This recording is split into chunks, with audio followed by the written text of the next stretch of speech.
আমার গোল হচ্ছে I will be the most violent person, যে আমি এমন ক্ষমতা চাই একদম সব কিছু আমি ধ্বংস করে দিতে পারি। ফজলু ভাই তুমি এর পড়ায় কী লাভ, একটা গ্যারাজের কাজের টাজে দিয়ে দাও। বিশ্ববিদ্যালয়ের ফর্ম ফিল আপ করার জন্য আমি আমার শরীরের ব্লাড বিক্রি করে দিছি, মানে জোরে জোরে চিল্লাইতাম আমার জীবন এরকম কেন, আর আর নিতে পারতেছি না। ন্যানো টেকনোলজি হচ্ছে এমন একটা টেকনোলজি, এটা বলা হয় টেল list, technology alert list. America মনে করে এইসব সাবজেক্টে যারা পড়াশোনা করে তারা আমেরিকার জন্য একদিন থ্রেট হয়ে যেতে পারে। কেন? আমি এক্স্যাক্টলি 6 মাস ওয়েট করে আমি অ্যাপলে জয়েন করি। Apple? Apple oh it's a big jump. It's a big jump. এবং অ্যাপলে আমি নর্মাল জায়গায় আমি কাজ করি না, আমি ওদের একটা স্পেশাল প্রজেক্ট এসপিজি, আমি এসপিজিতে কাজ করি। ওইখানে একটা সিক্রেট প্রজেক্ট চালাই, এটা একটা রিউমার, যদিও এটা পাবলিক, বাট আমি ডিসক্লোজ করবো না। ওইটার সিকিউরিটি লেভেল এমন ছিল যে আমি বাথরুমে গেলে পুলিশ যেত। আমি জানি না কতবার গুজ বাম্প হয়েছে আপনাদের, এবং ডেফিনেটলি এটা গুজ বাম্প হওয়ার মতো এপিসোড। আসসালামু আলাইকুম প্রিয় দর্শক এবং শ্রোতা, আল্লাহ সর্বাবস্থায় আমাদের সবার মঙ্গল করুন, সবসময়ের মতো সেই দোয়া এবং শুভকামনা জানিয়ে শুরু করছি ব্র্যান্ডিং বাংলাদেশের একটি এপিসোড। আপনারা যদি এই অনুষ্ঠানে এসে অংশগ্রহণ করতে চান, আমাদেরকে দুটো পদ্ধতি আছে। একটা হচ্ছে সরাসরি ফোন করা এবং আরেকটি হচ্ছে মেইলের মাধ্যমে যোগাযোগ করা। আমাদের যে কোনো অনুষ্ঠানে অংশগ্রহণ করবার জন্য আমাদের একটি মাত্র মেইল অ্যাড্রেস sharemystory24@gmail.com। এছাড়া আপনি চাইলে আমাদেরকে ফোনও করতে পারেন। আমাদের ফোন নাম্বার হচ্ছে 09639887777। প্রথমে নামটা একটু বলেন ভাইয়া। আমার নাম মোহাম্মদ ওমর ফারুক। আমার গ্রামের বাড়ি হচ্ছে কুমিল্লায়, থানা হচ্ছে বুড়িচং, আর গ্রামের নাম হচ্ছে রামচন্দ্রপুর। বয়স কত এখন? 38-39 হচ্ছে আমার এইজ। ওকে, সো আমরা শুরু করি। তো আমি ছোটোবেলায় যেই পরিবারে আমার জন্ম, সেখানে আমার দাদা মারা যায় হচ্ছে আমার বয়স হয়তো বা 3-4 বছর হবে। তো আমার দাদা তার যেই প্রপার্টিস ছিল, মোটামুটি ধরেন যে মানে ধান চাল এগুলো কিনা লাগতো না, ওরকম পরিবারে আমার জন্ম। কিন্তু আমার বাবা, উনি এক ছেলে এবং আমার 4 জন ফুফু। তো সেই হিসাবে খুবই অমনোযোগী ছিলেন যে কোনো কাজ অথবা পড়াশোনাতে। তারপর আমার দাদা যখন অসুস্থ হয়, তখন কিছু জমি জমা আমাদের বিক্রি করে দিতে হয়। তো প্রিটি মাচ আমাদের জমি জমা নেই বললেই চলে। বাবার গল্পটাও বলবো। আমার বাবা অত্যন্ত অত্যন্ত সিরিয়াস লেভেলের একজন talented person, serious talented person. হয়তো 4 বা 5 পর্যন্ত, যতদূর জানি আমার বাবা বলছে 4-5 পর্যন্ত উনি পড়াশোনা করছেন, কিন্তু উনি একজন সিরিয়াস ট্যালেন্টেড মানুষ। ধরেন যে আমাদের পরিবারটা, আমার আরও 2 ভাই বোন আছে, আমি, আমার দাদি, আমার মা, এটা নিয়ে ওনার চলতে ডেফিনেটলি কষ্ট হয়। তো আমার একটা ফুফু আছে, সেই ফুফুর হচ্ছে চাঁদপুর ফরিদগঞ্জে বাড়ি, ওনার কোনো ছেলে সন্তান নেই। তো আমাকে ছোটোবেলা আমার ওই ফুফুর বাড়িতে দিয়ে দেওয়া হয়, যখন আমার বয়স হচ্ছে আপনার ধরেন 7-8 এরকম হবে। ফুফুর বাড়িতে যেহেতু ওনার কোনো ছেলে সন্তান নাই, আমার প্রচুর পরিমাণ আমার ফুফাদেরকে হেল্প করা লাগতো, ওনাদের জমিতে কাজ করা থেকে শুরু করে সবজি। হ্যাঁ, তখন পর্যন্ত আপনি স্কুলে যান নাই? না, আমি তখন পর্যন্ত কোনো স্কুলে যাইনি। যেহেতু ওনার কোনো ছেলে সন্তান নেই, অ্যাটলিস্ট আমাকে খাওয়া পড়ায় বড় করবে, এরকম একটা ইন্টেনশন। আমার ফুফু সিদ্ধান্ত নিল যে ওরা তুই স্কুলে দিতে হবে। আমারে ক্লাস 4-এ দেওয়া হলো। ওকে, আমি 6 দিন স্কুলে যাই। কীভাবে পাশ করছি আমি নিজে এখন চিন্তা করতে পারি না। 6 দিন পরে আমি কিন্তু ওই বার্ষিক পরীক্ষা পাশ করি, ডিরেক্টলি 4-এ গিয়ে ভর্তি হন। এবং আমি এখনও ইংলিশে খারাপ। তো আমার ইংলিশটা পড়া লাগছে কীভাবে, ছোটো একটা বই ছিল আগে, আমি জানি না আপনি দেখছেন কিনা, যে BA বে BE BI বাই, এইভাবে করে তারপর আপনি নিজে নিজে আপনি শব্দ উচ্চারণ করার চেষ্টা করবেন। আপনার যে ভাওয়েল, কনসোনেন্ট, হ্যাঁ, এগুলার কোনো কনসেপ্ট নাই, আপনি ওইটা থেকে নিজে নিজেই উচ্চারণ করবেন। তো আমি কি পড়তাম, এডুকেশনটা আমি বলতাম যে এডুকেটায়ন, এক্সামিনাটায়ন, এইভাবে আমি নিজে নিজে ইংলিশটা পড়তেছি। ওকে, আমি যেই গ্রামে আমার জন্ম, 2-1 মানে মোটামুটি শিক্ষিত লোক থাকলেও মানে আমার হেল্প করার মতো কেউ নাই, এবং একদমই নাই। 95 আমি কিন্তু গভীর মানে পড়াশোনা শুরু করছি। আমার আব্বার একটা টেন্ডেন্সি হচ্ছে যে তুমি খুব আর্লি ঘুমাই যাবা এবং ভোর রাতে ওইটা তোমাকে পড়তে হবে। ক্লাস 8-এ থাকা অবস্থা গল্প? হ্যাঁ, ক্লাস 8-এ থাকার অবস্থায়। আমার আব্বার আরেকটা গুণ হচ্ছে, আমরা সব ভাই বোনদেরকে নিয়ে আমরা যখন রাতের বেলা শুইতাম, আমার আব্বা আমাকে বলতো, বাবা তুমি একটা গান গাও। আমি গান গাইতাম। আপনি চিন্তা করেন যে গ্রামের অশিক্ষিত একটা লোক, যে দিন আনে দিন খায়, আমাদের কোনো ল্যান্ড প্রপার্টিজ নাই, বর্ষা আসলে কোনো কনস্ট্রাকশন কাজ হয় না, তখন আমাদের চলতে খুবই কষ্ট হয়। এই লোকটা আমাকে বলতেছে তুমি একটা গান গাও। এবং একটা গান আমার আরেক মামার থ্রুতে, যে গানটার এরকম একটা লাইন ছিল, জীবনের পথ বড় উঁচু নিচু, চলতে গেলে ব্যথা পাবেই কিছু। এখনও আব্বা যদি কখনো কোনো ক্রিটিক্যাল টাইম আসে, আব্বাকে যদি ফোন করে, আব্বা বলে যে মনে আছে বাবা ছোটোবেলায় একটা গানের কথা, জীবন লাইফটাই তো এরকম, মনে করাই দেয়। এবং উনি আরেকটা জিনিস করতেন, সেটা হচ্ছে মানে আমার এখন মনে হয় আব্বাকে আসলে নিজেও বুঝতেন উনি কী বলতেছে। এখন আমি রিয়েলাইজ করি, আব্বা বলতেছে দেশ ও জাতির সেবা করবা এবং কোনোদিন মিথ্যা কথা বলবা না, এইটা একদম জিরো টলারেন্স। এবং আমার কাছে স্টিল নাও, এবং আমার ভাই আমার বোন, মিথ্যা বলাটা জিরো টলারেন্স। কেউ যদি বলে, জীবনে কোনো দিন আর তার সাথে আমাদের কোনো সম্পর্ক থাকবে না, একদম অ্যাবসুলেট জিরো টলারেন্স। এবং আব্বার কাছে ওটা জিরো টলারেন্স। আব্বা বলতো যে স্কুল পালায় গিয়ে কোনোদিন সিনেমা হলে, আমি কিন্তু কথা বলতেছি 90s, যখন সিনেমা হলে সিনেমা দেখতে যাওয়া ছেলেদের জন্য একটা পাপ, আব্বা বলছে কোনোদিন স্কুল পালাইয়া গিয়ে কোনোদিন তুমি সিনেমা দেখবে না, এবং আব্বা তার সাথে নিজে নিয়ে আমার প্রথম সিনেমা দেখায়। সিনেমার নাম ছিল মায়ের কসম, পসিবলি নায়ক হচ্ছে মান্না, আমাদের প্রয়াত নায়ক মান্না। আবার বলতো যে কখনো বাবার পকেটে টাকা চুরি করবো না, যদি তোমার কোনো টাকা লাগে সেটা আমাকে বলবা, আমি টাকা দেবো। যদিও ক্ষমতা না থাকে উনি অ্যাটলিস্ট এগুলো বলতেন। উনি বিশ্বাস করতেন যে তুমি যদি আমার পকেটে টাকা চুরি করে স্কুল পালাও, এটা হচ্ছে দুর্নীতির ফার্স্ট স্টেপ, এবং দুর্নীতি এবং করাপশন এইটা হচ্ছে আরেকটা জিরো টলারেন্স। আমি, আমার ভাই এবং আমার বোন এডুকেশন লাইনে নাই খুব বেশি একটা, আমরা we would rather die than any corruption, tolerance zero. তো আমি যে আপনার এই ক্লাসে 8-এ ওঠার পরে এত নিবিড় পড়াশোনা শুরু করলাম, এটার একটা কারণ হচ্ছে আমার বাবা ধরেন যে আপনার একজন ছিলেন, ওনার কোনো ভাই নাই। অনেক মানুষ আমার বাপের উপরে ধরেন জোর জবরদস্তি জুলুম টাইপের মিথ্যা একটা কথা প্রচার করে আমার বাবার থেকে জমিটা দখল করে নিল, বা ধরেন টাকা একটা জরিমানা করলো, সবাই বসে আরে তুই মনে করতে পারোস, এরকম করে মিথ্যাচারের সীমাহীন মিথ্যাচার করে আমার বাপের উপরে যেগুলো করতেছে এটা কিন্তু আমরা দেখতেছি। তো এখানে একটু কথা বলে রাখি, বাংলাদেশে আমরা অনেক সময় এই জিনিসটা রেসপেক্ট করি না। আপনার বাচ্চার সামনে আপনার সাথে আমিও কোনো তর্কে যাওয়া যাবে না, উচিত না। এই বাচ্চাটা যে পরিমাণ ট্রমাটাইজড হয় এটা অকল্পনীয়। তা আমার বাপের উপরে যখন বিভিন্ন মানুষ এই জিনিসগুলো করতো, সিমিলারলি আমি কিন্তু ট্রমাটাইজ। আমার গোল হচ্ছে I will be the most violent person, যে আমি এমন ক্ষমতা চাই একদম সব কিছু আমি ধ্বংস করে দিতে পারি, এই ক্ষমতা আমি চাই।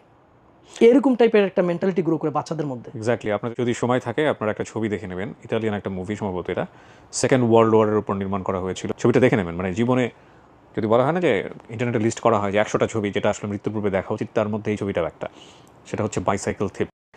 এই ছবির গল্পের একটা দৃশ্য আছে এরকম যে বাবা চুরি করে ধরা পড়ে, এবং সে চুরি করে ধরা পড়ে কিন্তু সন্তানটা তার সাথে থাকে ইটালির কোনো একটা ক্রাউড প্লেসে, এবং তারপরে ওই পুরা ক্রাউডটা বাবার সাথে খারাপ ব্যবহার করে না, ছেড়ে দেয় শুধুমাত্র সন্তানের কারণে। অসাধারণ ছবি, যদি সময় হয় একটু দেখে নিন। জি, যেখানে আপনি ছিলেন। আমার বাবা আমাকে কোনোদিন খেলাধুলা করতে দিত না। আব্বা বিশ্বাস করতো যে খেলতে গেলে তুমি যদি কোনো ইনজুরি হয়, আমার তো সেই ক্ষমতা নাই বাবা তোমার ঠিক করে, এবং খুব সুন্দরভাবেই বুঝাইতো এটা। আমি ধরেন কোনো জায়গায় খেলতে গেছি, আব্বা জোরে ডাক দিত, আবার প্রচণ্ড বোকাল পাওয়ার ডাকতো, তো আসো পড়তে আসো। তো পরবর্তী সময় আর কেউ আমার খেলায় নিত না, বলতো যে তোমার বাপে এসে নিয়ে যাবো, তুমি যাও গিয়ে একটা অঙ্ক করো। আব্বা ঠিক এইটাই বলতো যে যাও গিয়ে একটা অঙ্ক করো। আমার বাপ যে দিনমজুরের কাজ করতেন, এই যে দিনমজুরের কাজ করে আব্বা সবাই হয়তো মাছ মাংস কিছু নিয়ে আসতেন, আর আমার বাবা নিয়ে আসতেন 1 ক্রিম কাগজ, 1 ডজন কলম নিয়ে আসতেন। পার্শ্ববর্তী কেউ কিন্তু ওনাকে ইন্সপায়ার করতেন না। কেন করতেন না? কারণ হচ্ছে আমি তো দেখতে অনেক ছোট, মাত্র 5 feet 2 হাইটের একটা মানুষ, আমি কোনোদিন আর্মিতে চাকরি পাবো না। আর্মির চাকরি হচ্ছে একমাত্র চাকরি, কারণ এটা সরকারি চাকরি। তো এটা কেউ ইন্সপায়ার করতেন না। অনেকে বলতেন যে ফজলু ভাই তুমি এর পড়ায় কী লাভ, আপনাকে নিয়ে বলতো, আমাকে নিয়ে ওর পড়ায় কী লাভ, এত ছোটো মানুষ চাকরি বাকরি পাইবো না, একটা গ্যারাজের কাজে টাজে দিয়ে দাও, তুমি তোমার পড়া চালাই যাও। আমার বাপকে যদি আমি বলতাম যে এত টাকা লাগবে বা এই সেই, গায়ের রক্ত বিক্রি করে তোমাকে পড়াবো, কিন্তু আমার বাবা তো জানতেন না গায়ের রক্ত বিক্রি করে টাকা দিয়ে কিছুই হবে না, রাইট? কিন্তু এই যে ওনার যে ইন্সপিরেশন, এই যে মোটিভেশনটা, এটা ছিল এক্সট্রিমলি সিভিয়ার। তখন আমাকে সাপোর্ট দিচ্ছে হচ্ছে শামসু স্যার। এই শামসু স্যার উনি আমার এত পছন্দ করতেন, উনি, আমি প্রাইভেট পড়তাম সকালবেলা, রাতের বেলা আমাদের ঘরে চলে আসতেন, আইসা আমার ম্যাথ করে যেত। তো এরকম আপনার ইনসিডেন্ট আছে যে অনেক সময় যেহেতু গরিব মানুষ আমরা, আমাদের তেল শেষ হয়ে গেছে, এটা শুনলে এখন মনে হবে যে আরে এবারটা জানি কত ঈশ্বরচন্দ্র বিদ্যাসাগর, কিন্তু that's real, it's a brutal truth. যে আমার এই বাড়িতে তখন আমাদের ঘরে যে ইলেকট্রিক বাল্বটা চালানো, তখন মনে বিল দেওয়া লাগতো ধরেন 25-30 টাকা, সেই ক্ষমতা আমাদের ছিল না। তো না থাকার কারণে এরকম হয়েছে, আমার তো গোল আমাকে পড়তে হবে, এমন বড় হইতে হবে যে সব ক্রাশ করতে পারি। তখন আমি বাহিরে গিয়ে এরকম লাইট, আমার যে পাশের ঘরে চাচা চাচি আছে তাদের ঘরের লাইটের নিচে আমি পড়তে হইতো বই। এক্সট্রা বই তো দূরের কথা, ক্লাসের যে টেক্সট বুক সেটা হলো ওই যে পুরান আরেক ক্লাসে উপরে উঠছে তার বইগুলো আমার কিনা লাগতো। কুমিল্লা ভিক্টোরিয়া কলেজ হচ্ছে ওই সময় না এখনও, মানে এটাকে বলা হয় এ যুগের কিংবদন্তি, এটার উপর একটা বই আছে, খুবই ফেমাস কলেজ। এবং আমি যখন এই কলেজ ড্রেসটা, মানে অনেক কষ্ট করে আমাদের এই কলেজ ড্রেসটা আমার বানাইতে হয়। তো আব্বা কাজ করে এই কলেজ বাস আমি সকালবেলা ধরতাম, প্রাইভেট পড়াইতাম 2 বেস, এবং আমাদের ঘরের সিচুয়েশন ছিল বিভৎস, বৃষ্টি আসলে পানি পড়ে। মেট্রিক পাস পর্যন্ত আমি ভাবতাম যে মেট্রিক, আইএ, বিএ, এমএ, তাইলে ডাক্তার ইঞ্জিনিয়ার হয় কেমনে, এই বিষয়ে আমার কোনো কনসেপ্টই নাই। তখন আমার ওই স্কুলের যেই first boy friend Umar Faruk, ও ইঞ্জিনিয়ার হইতে চাইতো, যে এখন এনবিআর আছে, ও আমার বলছে যে এইভাবে বাংলাদেশ প্রকৌশল বিশ্ববিদ্যালয় আছে, সেইখানে হইলে মানে ইঞ্জিনিয়ার হওয়া যায়। ওইখান থেকে কিন্তু আমি এটা জানছি। মানে কোনো মেন্টর ছিল না লাইফে? কোনো মেন্টর নাই, কিচ্ছু নাই। একদিন কলেজ বাসের মধ্যে একজন ভিক্টোরিয়া কলেজের নন ভিক্টোরিয়ান উঠছে, উঠার পরে আমি ওনার বলছি আপনি কেন উঠছেন, আমাদের অনেক জ্যাম, বাসের মধ্যে এমনি জায়গা হয় না।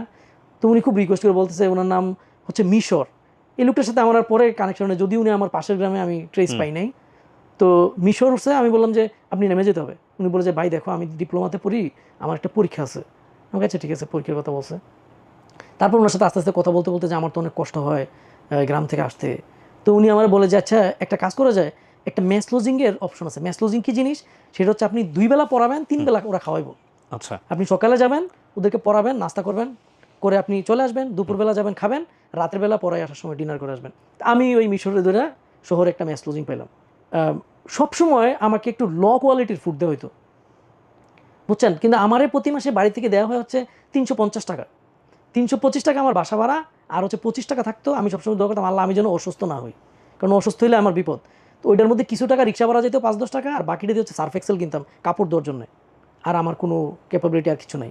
তো কোনোদিন যদি প্রচণ্ড বৃষ্টি হয়, জেনারেলি আমাদের শহরে যেরকম বৃষ্টি হলে পানি হয়ে যায়, তখন এই পানি ভেঙে আমি খাইতে যেতাম। অন্য সবাই যেত রেস্টুরেন্টে খাইতে, কিন্তু আমার পক্ষে সম্ভব না, আমি ওই খাইতে যেতাম। তো ওই বাসায় যেটা হইতো যে সবসময় আমার ল কোয়ালিটির খাবারগুলো দেওয়া হইতো, যেগুলো ধরেন যে ওনার হয়তো সাইড খাবার। তো আমি তো তখন বাচ্চা মানুষ, আমারও তো মন চায় একটু ভালো মন্দ খাইতে, কিন্তু গ্রামে গেলে যে আমার বাপ মা আমারে খুব ভালো মন্দ খাওয়াইতে পারবে এই ক্ষমতা কিন্তু আমার প্যারেন্টসদের নাই। তো একদিন এরকম প্রচুর বৃষ্টি হয়েছে, তো আমি জেনারেলি যেই রাস্তাটা দিয়ে আমার স্টুডেন্ট পরে বের হই, ওই দিক দিয়ে বের হলে আমার প্রচুর পানি হাঁটুর উপরে উঠে যাবে। তা আমি যদি ওদের মেইন ঘরের ভিতর দিয়ে যাই, তাহলে কিন্তু আমার এত বৃষ্টিটা বা আমার এই পানিটা লাগবে না। ওই দিক দিয়ে যাওয়ার সময় দেখি যে ওই ভদ্রলোক বাড়ির যে মালিক, উনি খুব ভালো ভালো খাবার গরুর মাংসের ঝোল টোল দিয়ে খাইতেছে। তখন আমি রিয়েলাইজ করলাম যে তার মানে হচ্ছে আমার প্রত্যেক দিনই হচ্ছে তাদের যে উচ্ছিষ্ট বা সাইড খাবারটা এটা আমার দেওয়া হয়, তারা নিশ্চয়ই ভালো ভালো খাবার খান। মানে ওই খাবারটা না দেখলে হয়তো আপনি বুঝতেন না। আমি না হয় বুঝতামই না। ওই সময় এই যে মেস লজিংটা আমি ছাইড়া দিয়ে আরেকটা মেস লজিং নেই, তারা হচ্ছে প্রচণ্ড রকমের গরিব। মানে এত গরিব যে ওনারা হচ্ছে রিক্সার টায়ার টিউব ঠিক করে ওই ঘরের পরিবারের লোকজন, আর ওনার মনে একটা বা 2টা রিক্সা আছে, ওই বাসায় পড়াই। একদম অ্যাটিচিউডটা ফ্লিপ হয়ে গেছে। এখানে হচ্ছে একটা প্রতিষ্ঠিত পরিবার, ওইটা হচ্ছে প্রচণ্ড হতদরিদ্র পরিবার, কিন্তু অ্যাটিচিউড কমপ্লিটলি ফ্লিপড। তারা একটা টিন শেডে থাকে বস্তির মধ্যে, লিটারালি আমি ওই ঘরে পড়াই। তো ওনারা একবার ঈদ আসছে, তো 2টা শার্ট নিয়ে আসছে। তো ওরা 2 ভাই 2 ছাত্র আর একটা ছাত্রী। ছাত্রীটার নাম হচ্ছে অনি বা এনি, কিন্তু ছাত্র 2টার নাম আমি মনে করতে পারতেছি না। তাদের বাসা হচ্ছে দক্ষিণ চর্তা, আমি মনে মনে তাদেরকেও খুঁজতেছি। তো ওরা 2টা শার্ট নিয়ে আসছে, এসে বলতেছে আচ্ছা বলেন তো ওর জন্য কোন শার্টটা ভালো হবে। যে বড় ছাত্রটা, ওর হাইট আমার সমান, কারণ আমি যেহেতু ছোটো মানুষ, ও আবার একটু লম্বা চূড়া। তো আমি বললাম যে এই শার্টটা ওর জন্য সুন্দর হবে। তো এই শার্টটা ওনারা আমার ঈদে গিফট করে। ওইটাই ছিল একমাত্র ঈদের নতুন শার্ট আমার, এবং আমার জীবনের নতুন শার্ট ঈদের। অন্যান্য সময় শার্ট অনেক সময় আমার আব্বা একটু দর্জি কাজ পারতেন, দেখলো চিরা কাপড় দিয়ে হয়তো একটা শার্ট বানাই দিয়েছেন, অথবা হয়তো চোরা মার্কেট বা পুরান মার্কেট, এটা বলতো চোরা মার্কেট, ওইখান থেকে কোনো একটা শার্ট বা প্যান্ট কিনে দিয়েছেন বা আমি হয়তো কিনছি। ওই শার্টটা আমি কিন্তু দীর্ঘদিন আমি ওই শার্টটা পরছি, প্রায় 5-7 বছর। কালো একটা শার্ট, এই যে পছন্দের কালো শার্ট আজকে পরে আছি, ওইটা হচ্ছে আমার প্রথম ফার্স্ট কালো শার্ট। তারপর হচ্ছে ইন্টারমিডিয়েট সায়েন্স খুবই কমপ্লিকেটেড, প্রাইভেট আপনাকে পড়তেই হবে, কিন্তু আমার তো সেই এবিলিটি নাই। তখন আমি কী করছি জানেন, এটা একটু পলিটিক্যাল, বাট আপনি চাইলে কেটে দিতে পারেন। আমি হচ্ছে ছাত্র শিবিরের কিছু ভাই যারা আমার ভর্তির সময় হেল্প করছেন, গ্রাম থেকে স্টুডেন্টরা আসলে জেনারেলি একটু কমপ্লিকেশন হয়, তো ওনারা হেল্প করছেন ভর্তি হওয়ার জন্য, ফর্ম টর্ম জমা দেওয়া এগুলা। ওনাদের কাছে গিয়ে আমি একজনের কাছে বলি যে ভাই আমার তো অবস্থা খুবই খারাপ, আমার যদি একটু কোনো স্যারকে বলে একটু প্রাইভেটটা ফ্রি করে দিতেন। এই ছাত্র শিবিরের ওই ভাইয়েরা কিন্তু এই কাজটা করছেন, আমার বলতে ফেলে দিব না আমি, এটা থাকবে। হ্যাঁ, এই শিবিরের ভাইয়েরা কিন্তু এই কাজটা করছেন। আমি যদি বাংলাদেশের কোনো ছাত্র সংগঠন যদি আমি মনে প্রাণে সাপোর্ট করি, দিস ইজ বাংলাদেশ ইসলামী ছাত্র শিবির। আমি জামাত ইসলাম বা এগুলা নিয়ে আমার কোনো ওপিনিয়ন নেই, মানে আমি কি ঘৃণা করি না পছন্দ করি, I can't agree or deny, কিন্তু শিবির মনে হয় যে বাংলাদেশের যত ছাত্র সংগঠন আছে তার চেয়ে সবচেয়ে বেটার ছাত্র সংগঠন। এবং আপনি কখনো অ্যাক্টিভলি করেন নাই শিবির? আমি অ্যাক্টিভলি কখনোই করি নাই, বাট এই উপকারটার জন্যই আপনি বলছেন। উপকারটার জন্য, এবং আরও স্টোরি আছে। জি, ওনারা কিন্তু আমার এই উপকারটা করেন, এবং কখনো কোনো ফ্রড আচরণ আমি কখনো পাই নাই, এটা ট্রু, অ্যাটলিস্ট শিবিরের কাছ থেকে। এবং একটা আইডল যদি আপনি কেউ মানতে চান যে একটা গুড ক্যারেক্টারের person, that might B A Shibir person. না এটা আমিও অনেকের সাথে মিশেছি, কখনোই আমি স্টুডেন্ট পলিটিক্স করিনি। আমি ইউনিভার্সিটি লেভেলের অনেক সিনিয়র ভাই ব্রাদার যারা ইভেন যারা যখন মিশতাম তখন বুঝতাম না যে ওনারা শিবির করে, যেহেতু আমাদের সময় ঢাকা ইউনিভার্সিটিতে এটা একদমই গোপন বিষয় ছিল। পরবর্তীতে গিয়ে আমি জেনেছি আমার বন্ধুদের কাছ থেকে যে তুমি যাদেরকে তুমি মিশো ওনারা তো এইভাবে এরকম এরকম, and this people are really good people. কখনো মানে খারাপ কিছু দেখিনি আমি, খারাপ কেন বলবো। এক্স্যাক্টলি, বিএনপি এবং জামাত তখন কিন্তু ক্ষমতায়, কারণ আমি 2003-এর কথা বলতেছি, 2-এ আমি মেট্রিক পাস করে ভর্তি হই, 3-এর সময়ের কথা বলতেছি। ওনারা কিন্তু এই প্রাইভেটটা আমাকে ফ্রি করে দেয়, এবং স্যারকে অসংখ্য ধন্যবাদ। ওনার নাম ছিল হাশেম স্যার, উনি কেমিস্ট্রি পড়াতেন। উনি, আমি গিয়ে বলছি যে ভাইয়া বলছে আপনার ওর সাথে কথা বলছে আমাকে ফ্রি পড়ানোর জন্য, ওনারা আমাকে ফ্রি পড়ান। তো আমি বইও পেয়ে গেলাম, প্রাইভেটও ফ্রি পেয়ে গেলাম, আর ওই ম্যাথ লজিং করে আমার জীবন মোটামুটি ভালোই চলতেছে আর কি। কলেজে যাই এবং তুকুর পড়াশোনা করতেছি। যদিও আমি কিছু বুঝতেছি না, কিন্তু কারণ এই যে ম্যাথমেটিক্যাল ইকুয়েশন এগুলো সব মুখস্থ করতেছি, লিটারালি মুখস্থ, ঠাড়া মুখস্থ, আর কিছুই না। তো পরীক্ষার আগে যখন আমি আমার আম্মার কাছে বলতে আসছি বাড়িতে, আমার মানে পরীক্ষার বয়ে প্রচণ্ড জ্বর হয়েছে, এই জ্বর নিয়ে আমি বাড়িতে আসছি যে আর ওষুধে কোনো কাজ হচ্ছে না। তারপরে বাড়িতে আসছি, আমার একটা চাচার দোকান ছিল, ওই চাচার দোকান থেকে কিছু টাকা নিয়ে ডাক্তারের ওষুধ নিয়ে, চাচা মানে কিন্তু আমার কিন্তু কোনো আপন চাচা নাই, তো আমি বাড়িতে গেছি। আম্মা একদিনের মধ্যে আমার জ্বর ভালো হয়ে গেছে ওষুধ খাওয়ার পরে। আবার পরের দিনে আমি আবার কুমিল্লায়, তখন আম্মা আসার সময় জিজ্ঞাসা করছে, বাবা আমাদের তো কিচ্ছু নাই, কত কষ্ট করে আমরা তোমার সাপোর্ট দিতেছি, তুমি তো পরীক্ষা পাশ করবা, তো ফেল করার তো আসলে কোনো কারণ আমি পাই না, কারণ আমি কোনো পরীক্ষা তো আমি ফেল করি নাই। ভিক্টোরিয়া কলেজে যে পরীক্ষাগুলো হয়েছে ফার্স্ট ইয়ার সেকেন্ড ইয়ার, তো ফেল করি নাই, ফেল করার কোনো সুযোগই নাই। এরকম বলে আসছি এবং আমার পরীক্ষা ভালো হয়েছে, আমি বরাবর পাস করছি। এবারে যেই প্রবলেমটা হয়েছে যে আমার তো আপনার কোচিং করতে হবে, আমি বুয়েট কোচিং করতে আসি সানরাইজে। তখন আপনার এই কোচিংয়ের সময় ফার্মগেটে আপনি দেখবেন যে প্রচুর পরিমাণ পার্ট টাইম জবের সাইনবোর্ড থাকে, ব্রিজের মধ্যে, পিলারের মধ্যে থাকে। আমি গল্পের জায়গাটা একটু ইন্টারাপ্ট করছি। গল্পের অনেকেই দেখছেন, কিন্তু দুইটা বিষয় মাথায় রেখে দেখেন। একটা হচ্ছে এই ভদ্রলোক এমন একটা পরিবারে বড় হয়েছেন বা এমন একটা কমিউনিটিতে বড় হয়েছেন যেখানে গাইড করার মতো কেউ নাই। গাইড বলতে যেটা আমরা বুঝি, তুমি যে জীবনে এটা করছো, এটা করে এই জায়গায় যাওয়া যায়, কে বলে মেন্টরশিপ, সেটা নাই। এখন তো মেন্টরশিপ ইজ ভেরি ইজি, যার হাতে একটা সেলফোন আছে সেই গ্রেট মেন্টর, বিভিন্ন ভিডিও থেকে সে মেন্টরশিপ পেতে পারে। কিন্তু আমাদের সময়টা, তুমি যে সময়ের কথা বলছো, সে সময় ইন্টারনেট ছিল না। সে সময় এমন একটা কমিউনিটিতে বড় হয়েছে যেখানে আসলে দিক নির্দেশনা দেওয়ার মতো কোনো লোক ছিল না, নাম্বার ওয়ান। কিন্তু তার ফ্যামিলির কাছ থেকে সবচাইতে গ্রেট যেটা আমি বলবো যে অ্যাসেটটা সে অ্যাচিভ করেছে, সেটা হলো জীবনে কিছু একটা করতে হবে। আমরা একটা ব্যারিয়ারের মধ্যে আছি, সে ব্যারিয়ারটা হচ্ছে পভার্টি, সেই ব্যারিয়ারটা হচ্ছে নলেজ ব্যারিয়ার, এবং এই দুইটা জিনিস আমাকে ভাঙতে হবে, ভেঙে সামনের দিকে এগোতে হবে, এবং আমার পুরো ফ্যামিলিটাকে আমাকে কাঁধে নিয়ে সামনের দিকে যাইতে হবে। সেই প্রেরণাটা, মোটিভেশনটা তার মধ্যে আছে, বাট কোন রাস্তায় যেতে হবে সেটা সে জানে না, কিন্তু সে ফাইট করে যাচ্ছে, যেটাই আসতেছে সেটাই ফাইট করে যাচ্ছে। আমি গল্পটা এই কারণে বললাম, বা ইন্টারাপশনটা এই কারণে করলাম, সে ডেফিনেটলি সে এমন একটা জায়গায় গেছে, সেটা অনেকের জন্য উদাহরণ হবে। কিন্তু এই রকম একটা সন্তানকে যদি প্রপার গাইড করা যায় মেন্টরশিপের জায়গা থেকে, আপনারা চিন্তা করে দেখেন মেন্টরশিপ কতটা ইম্পর্টেন্ট। মেন্টরশিপের জায়গাটা থেকে এরকম একটা ছেলেকে যদি প্রপারলি গাইড করা যায়, তুমি যে এই পরিশ্রমটা করছো, এই পরিশ্রমটা তুমি যদি এই জায়গাটায় দাও, তাহলে তোমার লাইফে সবচেয়ে বেস্ট আউটপুটটা পাবা। তাহলে এরা কি পরিমাণ বারুদ হইতে পারে চিন্তা করে দেখেন। আপনি ইউনিভার্সিটি অ্যাডমিশনের জায়গাটায় ছিলেন। হ্যাঁ, তো এখানে আপনি দেখবেন যে অফেন টাইম এই ফার্ম গেটের ব্রিজে, পিলারের মধ্যে এরকম পার্ট টাইম জবের সাইন থাকে, রাইট। এবং আমার কাছে মনে হলো যে আমার আব্বার তো কিছুই নাই এবং নেক্সট মান্থে আর টাকাও দিতে পারবে না। আমি তখন এই পার্ট টাইম চাকরির জন্য একটা নাম্বারে কল দিই, তারপর তারা আমাকে ইন্টারভিউতে ডাকে, আমি এক জায়গায় যাই, ইন্টারভিউ দেই, তারা বলছে হ্যাঁ তোমার চাকরি হয়েছে। আমি তো মনে মনে খুবই খুশি। এক্সকিউজ মি, ফার্ম গেটে আমি অফিসে যাই ওনার, যাওয়ার পর উনি বলে যে এটা হচ্ছে একটা ইন্স্যুরেন্স কোম্পানি, আপনাকে মানুষ ঢুকাইতে হবে। আর আমি তো এখানে মানুষ চিনিই না, আমার তো কোনো মানুষই নাই, আমি মানুষ আনবো কোত্থেকে? এখন আমাকে কি করতে হবে, বলে যে তুমি তোমার নামে একটা অ্যাকাউন্ট খুলো, তাইলে অ্যাকাউন্ট হয়ে গেল, তার মানে হচ্ছে তুমি ফুল এমপ্লয়ি, তারপরে তুমি কি কি কমিশন পাইবা এসব। আমি আমার এক ফুফাতো ভাইয়ের কাছ থেকে কিছু টাকাই না, নিজের যা কিছু ছিল সব কিছু দিয়ে ওইখানে আমি ইন্স্যুরেন্স অ্যাকাউন্ট ওপেন করি। আশা শুধু একটাই, যে যেহেতু এটা একটা চাকরি, তাহলে তো আমি টাকা পাবো। পরের দিন গেলাম, গিয়ে দেখি যে আমার কোনো চেয়ার নাই, বসার জায়গা নেই, টাকা দিলাম, অ্যাকাউন্ট করলাম, তো আমার সেটা চাকরির মতো মনে হয় না। তা আমি তো সর্বস্ব হারাইলাম। আমি কিন্তু বুয়েটের যখন ওই কোচিং শুরু করি, শুরুর দিকে কিন্তু আমি খুব ভালো করতেছিলাম এবং ভালো বুঝতেছিলাম। তখন আমি যেহেতু সব হারাইছি, এখন আমি কই থাকবো? আমার কোনো থাকার জায়গা নাই, কিচ্ছু নাই, কোনো টাকাও নাই। এবং যেই বাসায় আমি থাকতেছি, আমার যে আত্মীয়ের বাসায়, তার বাসায়ও আসলে যে মানে আমি বাজার টাজার করে দেই, তারপর তাদের ব্যবসার ওইখান থেকে খাবার নিয়ে দিয়ে আসি, এগুলো নিয়ে আসি, এগুলো আমি সার্ভ করতেছি। এবং বাসা হচ্ছে 6 তলা থেকে উঠতে হয়, নামতে হয়, ঘুমানোর জায়গা নেই। আমি হচ্ছে ওনাদের ড্রয়িং রুমে, টিভির রুমে আমি ফ্লোরে ঘুমাই। পড়াশোনার কোনো সুযোগ একদমই নাই।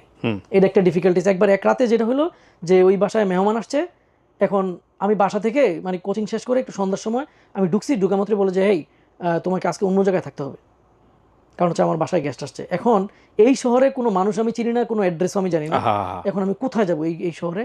এবং আমি ওই দিন আমার ওই যে বন্ধুদের সাথে একটু গল্প টল্প করে আসতে একটু দেরি হয়েছে, প্রায় 8টা-9টা বাজে গেছে। এখন আমি ডিনার টিনার করে রাতের বাজে 10টা, এখন আমি কই যাব?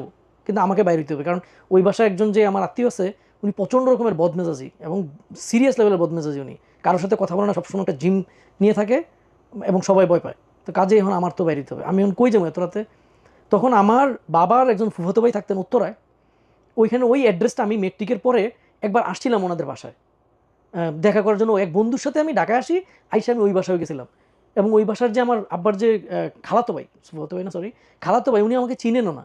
আমি এই রাতে এক বাসের মধ্যে দৌড় দিয়ে উইঠা চলে গেছি এই উত্তর আজমপুরে।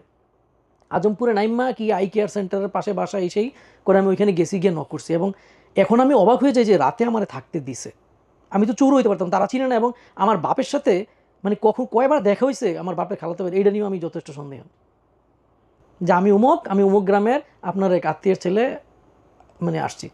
তো বলে ওকে ঠিক আছে আজকে রাত্রটা থাকো, কোনোরকম আমার একটা রুমে, আলাদা একটা রুমে ওনারা আমার থাকতে দেয়, আমি ওইখানেই থাকি। আমার কাছে এখন মনে হয় যে ওনাদের উদ্দেশ্য ছিল যে আমার আইসোলেট রাখা, নেভার নো কোন ধরনের হতে পারে, রাইট? তাই আমি ওই রুমে থাকি, বাট যথেষ্ট সম্মান আমার দেখাইছে, যদিও তারা চিনে না ওই আত্মীয়র নামের কারণে। তো এইভাবে এটা প্রচণ্ড ডিফিকাল্ট লাইফ হয়ে যায়। তারপরের দিন আমি সকালবেলা চলে আসি। এরপরে কী করছি, আমি ঢাকা থেকে কোচিং টোচিং সব ফালাই দিয়া আমি আমার পাশের গ্রামে দেবিদ্দার, ওই দেবিদ্দার থানায় আমার আরেক স্যার থাকতেন এবং আমার আরেকটা ফ্রেন্ড থাকতেন, ওই স্যারের এখানে গিয়ে উঠছি যে স্যার এখানে আমার একটা টিউশন মিউশনি দেন, আব্বা তো আর জানবে না আমি যে এই টাকা এভাবে নষ্ট করছি, আমি এখানে হাইড করে ফেলছি। তো আমার আব্বা তো প্রচণ্ড বিচক্ষণ মানুষ। তা আমি ফোন দিছি আবার একদিন, ফোন দেওয়ার পরে আব্বা আবার ওই নাম্বারে দোকান থেকে ফোন দিছিলাম, তখন তো ফোন অ্যাক্সেস খুবই কঠিন কাজ। তো আব্বা ওই দোকানে ফোন দিছে যে এটা কোথায়। আব্বা হয়তো কোনো কারণে সন্দেহ করছে যে আমি কই আসি না আসি, ওই জায়গায় ফোন দিয়ে পাইছে যে আমি দেবিদ্দার। আব্বা তো পরের দিন চলে আসছে, আমি এখানে আসছি, চলে আসছে। আইসা তখন কী করছে আব্বা, আমার নানির কাছ থেকে কিছু টাকাই না যে ওর পড়তে হইব, আম্মা গিয়ে ওইখানে কান্নাকাটি, মানে বুঝেনি তো মেয়েরা বাপের বাড়ি থেকে টাকা আনা কিন্তু এত ইজি না, যদি পার্টিকুলারলি গরিব হয়, খুবই কমপ্লিকেটেড। অনেক কষ্ট মষ্ট করে কান্নাকাটি করে নানির কাছ থেকে কিছু টাকাই না, এই টাকা দিয়ে আমারে আবার টাকা পাঠায়। এবার পাঠাইছে কোথায়, আরেক ফুফু, আমার আপন ফুফু না, বাড়ির ফুফুর বাসায়। ফুফুর বাসা হচ্ছে পেইং গেস্ট থাকে, আমি জানি না আপনি এরকম কনসেপ্টের সাথে পরিচিত কিনা। তারা খুবই গরিব মানুষ। এখন তাদের বাসায় হচ্ছে ধরেন গার্মেন্টস ওয়ার্কার যেসব মেয়ে আছে, বা একজন ছিল শিল, সে চুল কাটে, হ্যাঁ, এরকম লোকজন থাকে, মান্থলি এখানে খায়, একটা সার্টেন অ্যামাউন্ট দেয়। আমিও তাদের মধ্যে একজন, বাট আমি টাকা দিই না, কারণ আমার টাকা দেওয়ার কোনো ক্ষমতা নাই। তো বিনিময়ে ওনার বাচ্চা বাচ্চা একটু হয়তো পড়াশোনা করাই, আর মনে মনে খুঁজতেছি একটা টিউশনি পাইলে খুব ভালো হয়। আর আমার থাকতে হচ্ছে শিলের সাথে। তো এখানে আপনার মানে যেই ধরনের বাসার কন্ডিশন বা যেই ধরনের সিচুয়েশান, এখানে আসলে পড়াশোনা করা কোনোভাবেই সম্ভব না। হ্যাঁ, কিন্তু আমি আসলে প্রিপারেশন নেওয়া এখানে আদৌ সম্ভব না, আমি আর পড়াশোনা ওইভাবে করতেছি না। মানে লিটারালি এখানে পড়াশোনা করা সম্ভব না। একটু পর পর একজন আসে, এদিক দিয়ে যাইতেছে, কারণ আমি যে জায়গায় বসে এখানে তো ওই যে শিল একজন ঘুমায়, সে উঠে যায় আসে, লাইট বন্ধ করতে হয়, না সে ঘুমাইতে পারে তখন না। পর্যন্ত জীবনের টার্গেট ছিল যে জীবনে এটা হতে চান? তখন পর্যন্ত আসলে মানে ওই যে ভর্তি পরীক্ষা দিমু, বিশ্ববিদ্যালয়ে পড়মু, এরকম একটা মাইন্ডসেট বাট আছে। কি হবে, কাজ কি করবে হবে আমার কিচ্ছু কোনো কোনো অনুভূতি নেই। Absolute zero idea. আমি যেটা একটু আগে বলেছি আপনাদেরকে, হ্যাঁ, absolute zero idea. No mentorship in life. কিন্তু আমি মানে কন্টিনিউয়াসলি কিন্তু আমি ফাইট করে যাইতেছি। ঘুমের সমস্যা, থাকার সমস্যা, খাওয়ার সমস্যা, বাসার মধ্যে ওনারা হয়তো ঝগড়া করতেছে, বা পারিবারিক ক্রাইসিস তো সবারই থাকে, নানা রকমের ক্রাইসিস। তারপর আবার আমি এখানে থাকি কেন, এটা নিয়েও গল্প শুনতে হয়। আমি ওই যে ছাদের উপরে গিয়ে বসে থাকি, রাইট? তো এটা অনেক দুঃখজনক। এবং তখন আমি একজনের পছন্দ করি এই শহরে, এবং আমার মনে আছে তাকে যখন আমি বলি, সে আমার বলে যে না, তোমার আমার ভালো লাগে না, কারণ তুমি হচ্ছে কালো, খাটো, এই দুটোর কথা সে আমার বলে। হ্যাঁ, যে তুমি দেখতে খাটো এবং কালো, এই জন্য তোমার সাথে প্রেম করা যাবে না, ওই বয়সটা যেরকম হয় আর কি।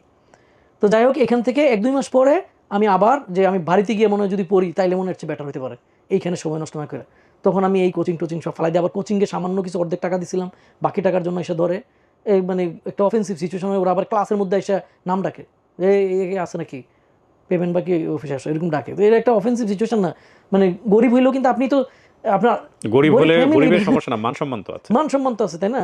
এটা একটা ক্রিটিক্যাল। তো আমি বললাম যে ওকে ঠিক আছে, আমি গ্রামে চলে যাই। গ্রামে যাওয়ার পরে বাই দিস টাইম আমার আব্বা যে মাঝখানে একটু সাপোর্ট দিছে কোচিংয়ে আসার জন্যে বা পরিবার চালাতে গিয়ে, আমার বাবা বিশাল রকমের ঋণগ্রস্ত হয়ে যায়, যেই ঋণের মানে কোনো সীমা নাই। আমাদের এই পরিমাণ অ্যাসেটও নাই, যদি লাস্ট যে আমাদের বসত বিটাটা আছে এটাও যদি বিক্রি করে দিই তাইলে এই ঋণ শোধ করা সম্ভব না। এবং সেই ঋণটা আব্বা করছে কোথায়, আমার এক ফুফুর বাড়িতে। তার মানে হচ্ছে ওইখানে লোকজন আমার ফুফুর উপরে প্রেশার ক্রিয়েট করে। এখন জিনিসটাতে আরও কমপ্লিকেট হয়ে গেছে, আমার ফুফুর সংসারের কোশ্চেন।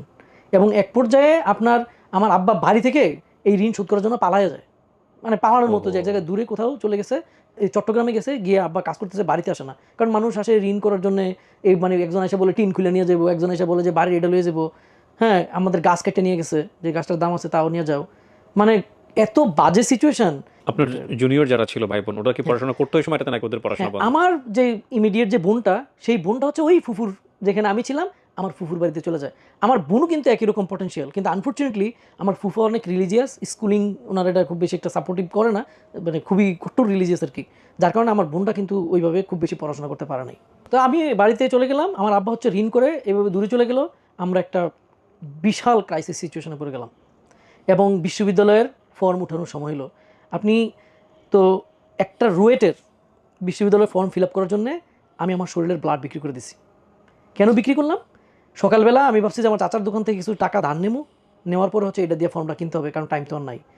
চাচার দোকানে যাওয়ার পরে ওনার এক শ্যালক সে বললো যে আমি তো তোমাকে চিনি না, যদিও তার সাথে আগে আমার কথা হয়েছে, সে আমার ক্লাসমেট, একই স্কুলে না অন্য স্কুলে, কিন্তু সে বললো আমি তো তোমাকে চিনি না। হয়তো বা সে আমার চিনি না বা মনে রাখতে পারে নাই, আমি দোষ দেবো না। সে আমাকে, আমার চাচাও নাই, আমাকে টাকা ধার দিল না।